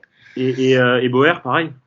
Alors Bauer, il est pas homologué pour une demi-finale. Donc après, il fallait demander des dérogations, donc c'était compliqué. T'as Lens qui s'est proposé, t'as Le Mans qui voulait accueillir le match. Mais toi, quitte à aller jouer à l'extérieur, autant aller jouer chez Nice, quoi. Moi, c'est eux qui gèrent tout, et puis en plus, tu prends la recette du match, donc bon. Mais c'est une honte. C'est une honte. Nous, Versaillais, on n'est pas contents, là, je vous le dis. Ça gueule, on a une petite réunion, là, on a une manif, on est 63 prévus, là, cet après-midi, là, ça va chier place du marché, là. Non, mais c'est honteux. On les a vus en 16e de finale de coupe à domicile. On n'a pas vu le 8e parce qu'ils sont allés jouer à Toulouse. On n'a pas vu le quart parce qu'ils étaient à l'extérieur. De toute façon, on n'aurait pas pu les voir jouer à Montboron. De toute façon, c'était pas homologué. On voit pas la demi non plus. Donc, c'est pas grave, on les verra au Stade de France. On ira tous ensemble. Oui, voilà. On compte sur Versailles pour éliminer Nice. Voilà. Bon, parenthèse refermée. Écoute, non, le calendrier du PSG, j'ai presque vite envie de te dire qu'on s'en fout. Parce que l'avance en championnat est telle que tu peux te permettre de gérer tranquillement. Donc, à Pochettino de gérer intelligemment les temps de jeu, de remettre en forme Neymar, de faire en sorte que Verratti se repose aussi un petit peu parce qu'il a beaucoup enchaîné ces derniers temps. Et puis peut-être pourquoi pas aussi d'affiner un petit peu les réglages sur ce système hybride avec une défense à 3 en position offensive, parce que je pense que c'est un système qui mériterait d'être revu à Madrid. Ça a marché. Ce serait vraiment idiot de pas prolonger ça. Donc voilà, t'as 3 semaines de travail devant toi, t'as aucune pression de résultat par rapport au championnat. Donc de ce côté-là, tous les voyants sont au vert pour les Parisiens. Donc je suis voilà. Bon, toi, j'apprends d'ailleurs qu'on jouait Nantes ce week-end. Toi, j'étais même pas au courant. Donc voilà. Notre ami Antoine Comboiré va laisser Paris gagner il va pas blesser. Il y aura peut-être une haie d'honneur pour l'entrée des Parisiens et tout, ça va être sympa. Bon, Yacine, pareil, Paris, voilà, a ses 13 points d'avance en championnat, donc ça ne va pas poser de problème, évidemment. Un peu la même situation que le Real Madrid, même si Séville est beaucoup plus proche, le deuxième, que Paris en avance sur son dauphin. Mais voilà, calendrier tranquille avec Nantes, Saint-Etienne et Nice, et puis le retour le 9 mars. Mais en fait, je pense qu'il y a plusieurs choses. La première, c'est que tu t'es donné un matelas cette année.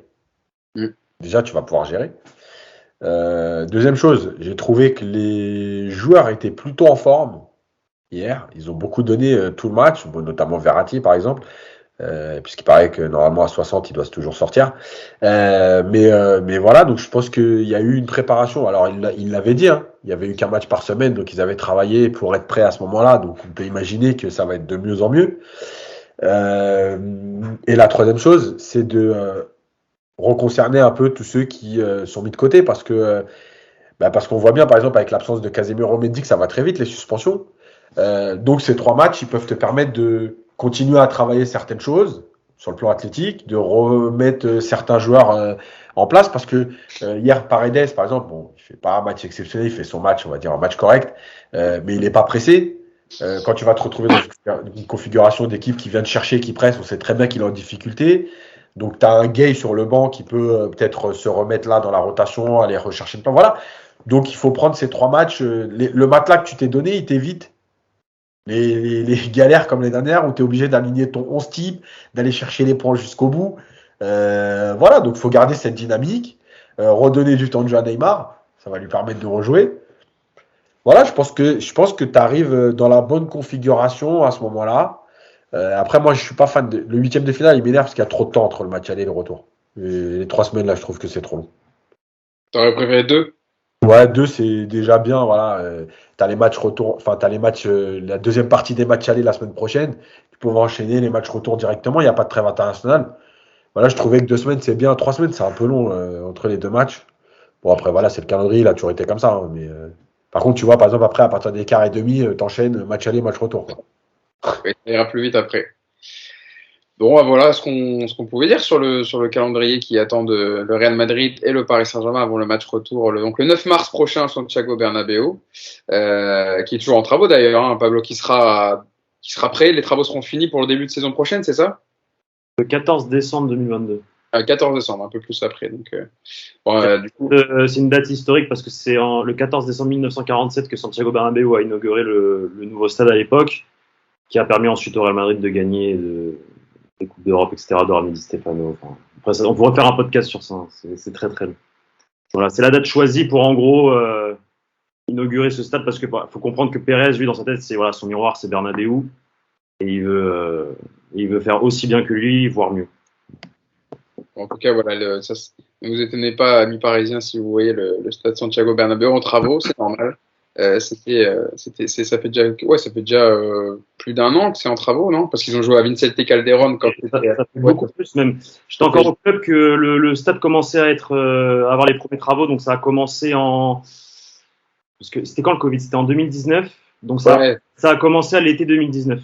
Je suis toujours perdu par rapport au Covid parce que Ouais, ça moi décale des trucs, donc Et ça fait Il y déjà a eu des premiers travaux à l'extérieur du stade au mois de juillet 2019. C'est-à-dire que la saison 2018-2019 c'est terminé et ils ont commencé les travaux. Ils ont commencé à casser des trucs autour, etc. Je vais sur le terrain d'entraînement au Vicente Calderón en attendant quand c'est en travaux, quoi. Il pouvait pas du tout jouer le Real. J'ai pas compris. Il jouait au centre d'entraînement au Vicente Calderón. Non, non, à Valdebebas, au Alfredo Di Stefano. Donc Voilà. ça c'est en gros le centre d'entraînement le Vicente Calderón, c'est l'ancien stade de l'Atlético Madrid. Oui, Le Real Madrid s'entraîne à la Ciudad Real Madrid, dans une ville qui est au nord, comme si c'était à Sarcelles, là.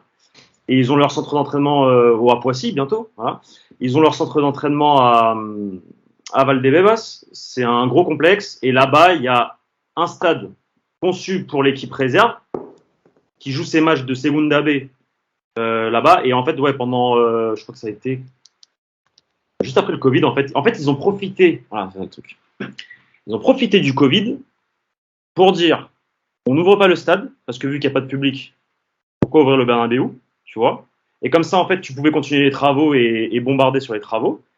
Et du coup, pour mettre tous les matchs de Liga et de Ligue des Champions au Alfredo Di Stefano. Comme ça, tu ralentissais pas les travaux. Et là, cette saison, ils ont réouvert le stade parce que justement, la Liga a relaissé les gens revenir au stade, quoi. mais c'est pas même le stade Alfredo Di Stefano, c'est le stade. C'est le stade Alfredo Di Stefano, ouais. Oui, c'est ça. Bon, désolé je me suis trompé. Non, bon, voilà, en tout cas. Faire pourrir. non, mais c'est normal, c'est pas grave. Non, mais il faut rectifier directement et il faut faire du fast-checking. Donc c'est bien qu'on ait Pablo comme ça, il a pu me rectifier directement. Bon, voilà ce qu'on pouvait dire sur ce match. En tout cas, victoire du Paris Saint-Germain, première manche acquise par les Parisiens avec ce but magnifique dans le temps additionnel, inscrit par Kylian Mbappé, le meilleur joueur du monde actuel. Je le rappelle, qui est français, qui joue pour l'instant toujours au Paris Saint-Germain. Encore 3 mois de contrat pour le français avant peut-être qu'il parte du côté du Real Madrid. En tout cas, on en profite pour l'instant. Il a été célébré son but entre les Parisiens et les Madrilènes, tu vois, comme ça il n'y a pas de jaloux. C'est vrai. Il a hésité. À un moment, j'ai eu peur qu'il aille embrasser le maillot devant les Madrilènes avec un gros à la Madrid en dessous sur le t-shirt, mais non. Et on a cru qu'il allait enlever son maillot, il y avait un maillot du Real et faire comme ça avec les cuissons. Ouais. Ça a été sympa. Ouais. Et puis peut-être qu'il jouera le match retour avec le Real, du coup, on ne sait pas. Une manche chacun, comme ça, pour équilibrer. Nico, tu sais, des fois, je sais pas si au niveau amateur, quand pendant les entraînements, tu as un joueur joker, tu sais, qui peut jouer avec les deux équipes. Bah, peut-être que ça peut être comme ça. Hein. Mbappé, D'ailleurs, ouais, j'ai vu ça hier, j'ai rigolé, parce que pendant l'échauffement des Parisiens, ils font un taureau à un moment, et il y a 2 joueurs qui ont le double maillot, en fait. Donc c'est Mbappé, c'est le premier, et le deuxième, c'est Messi. Et en fait, Messi, il est posé au milieu du taureau, et il bouge pas, je te le promets, il bouge pas. Et en fait, on lui donne des ballons, il redonne, le ballon est perdu. En fait, il touche tous les ballons, mais il bouge pas. Ah, lui, il est bien. Hein. Ah, c'est Léo, hein. C'est Léo. Ça crée des soucis. D'ailleurs, on a même vu Keylor Navas quand les Madridiens sont arrivés, il était carrément avec eux. Hein. Il est descendu avec eux. Rich et Kroos, ouais. Ouais. Donc, Keylor Navas aussi. Il y a beaucoup. Il faut dire, il y a beaucoup de joueurs qui sont passés par le Real Madrid, hein, entre Di Maria, Navas, Hakimi, etc. Donc ça fait Ramos. Mais bon. Qui jouera un match retour, je vous l'annonce. Oui. Je le sens. J'ai une défense à 3. J'ai un pressentiment sur Ramos. T'as le fluide? Ouais. J'ai un fluide sur Ramos. Bon, on espère parce qu'il a joué que 3 matchs depuis le début de saison, donc ce serait bien qu'il en joue un 4e. Ça peut être retour contre le Real, on prend. Hein. Objectif 5 avant la fin de la saison. Objectif 5, ça serait déjà pas mal. Ça rentabiliserait sa prime à la signature. Bon, voilà en tout cas ce qu'on pouvait dire sur ce match. Et donc rendez-vous le 9 mars prochain pour le match retour. Je voulais remercier tout d'abord Yacine et Nico qui m'ont accompagné pour ce podcast. Merci évidemment les fidèles. Et puis je voulais te remercier Pablo d'avoir été avec nous pendant le podcast pour parler de ce match et du Real Madrid. Et puis de dire de te suivre sur Twitter aussi. Et puis surtout sur ton média, le journal du Real, je rappelle, pour toutes les infos sur le Real Madrid avant le match retour. Pour les amis parisiens, vous pouvez suivre le compte. Ça mange pas de pain. Si vous voulez savoir à quel compo va mettre en place Carlo Ancelotti, n'hésitez pas à aller voir, je vous le conseille. Et puis, n'oubliez pas de vous dire de vous abonner à la chaîne YouTube de Paris United et de liker la vidéo si le contenu vous a plu et de vous donner votre analyse, votre réaction sur le match en commentaire. On y répondra évidemment avec grand plaisir. Alors, on remercie tout le monde qui commente parce qu'il y a beaucoup de commentaires quand même. Il y a beaucoup de débats sur notre podcast. Donc, merci à tous. On est un des rares podcasts on a plus de 200 commentaires à chaque fois. Tu verras, Pablo, il y a énormément d'actions. Mais on aime bien parce qu'on a une vraie interaction avec les gens qui nous regardent. Donc ça fait toujours plaisir. On les remercie encore une fois parce qu'ils sont toujours. La plupart sont bienveillants. Franchement, il y a 98% de positifs. Donc on va pas faire les mecs qui relevant que le négatif, etc. Ils se comportent très bien avec nous et on les remercie pour leurs commentaires. Et puis on a une petite pensée à Mousse qui travaille aujourd'hui, qui aurait bien voulu être avec nous pour le podcast. Que j'embrasse, Mousse, qui sera avec nous pour le podcast contre Nantes, parce que c'est le samedi, donc on débriefera le dimanche. Donc Mousse sera là de retour, parce qu'il y a beaucoup de commentaires aussi dans les commentaires. Mousse, il est pas là en ce moment, pourquoi ? Parce que Mousse travaille, donc il peut pas être tout le temps là. Mais Pablo l'a très bien remplacé aujourd'hui. On a fait un putsch. Parce que nous, on travaille pas en plus, donc c'est cool. Ouais. Exactement. Chacun son tour. Bon, voilà. Merci à vous trois d'avoir été avec moi. Et puis, on se donne rendez-vous, nous, pour le prochain podcast de Paris United d'Orge Capital après le match contre Nantes. Salut à tous et bonne journée. Ciao. Salut.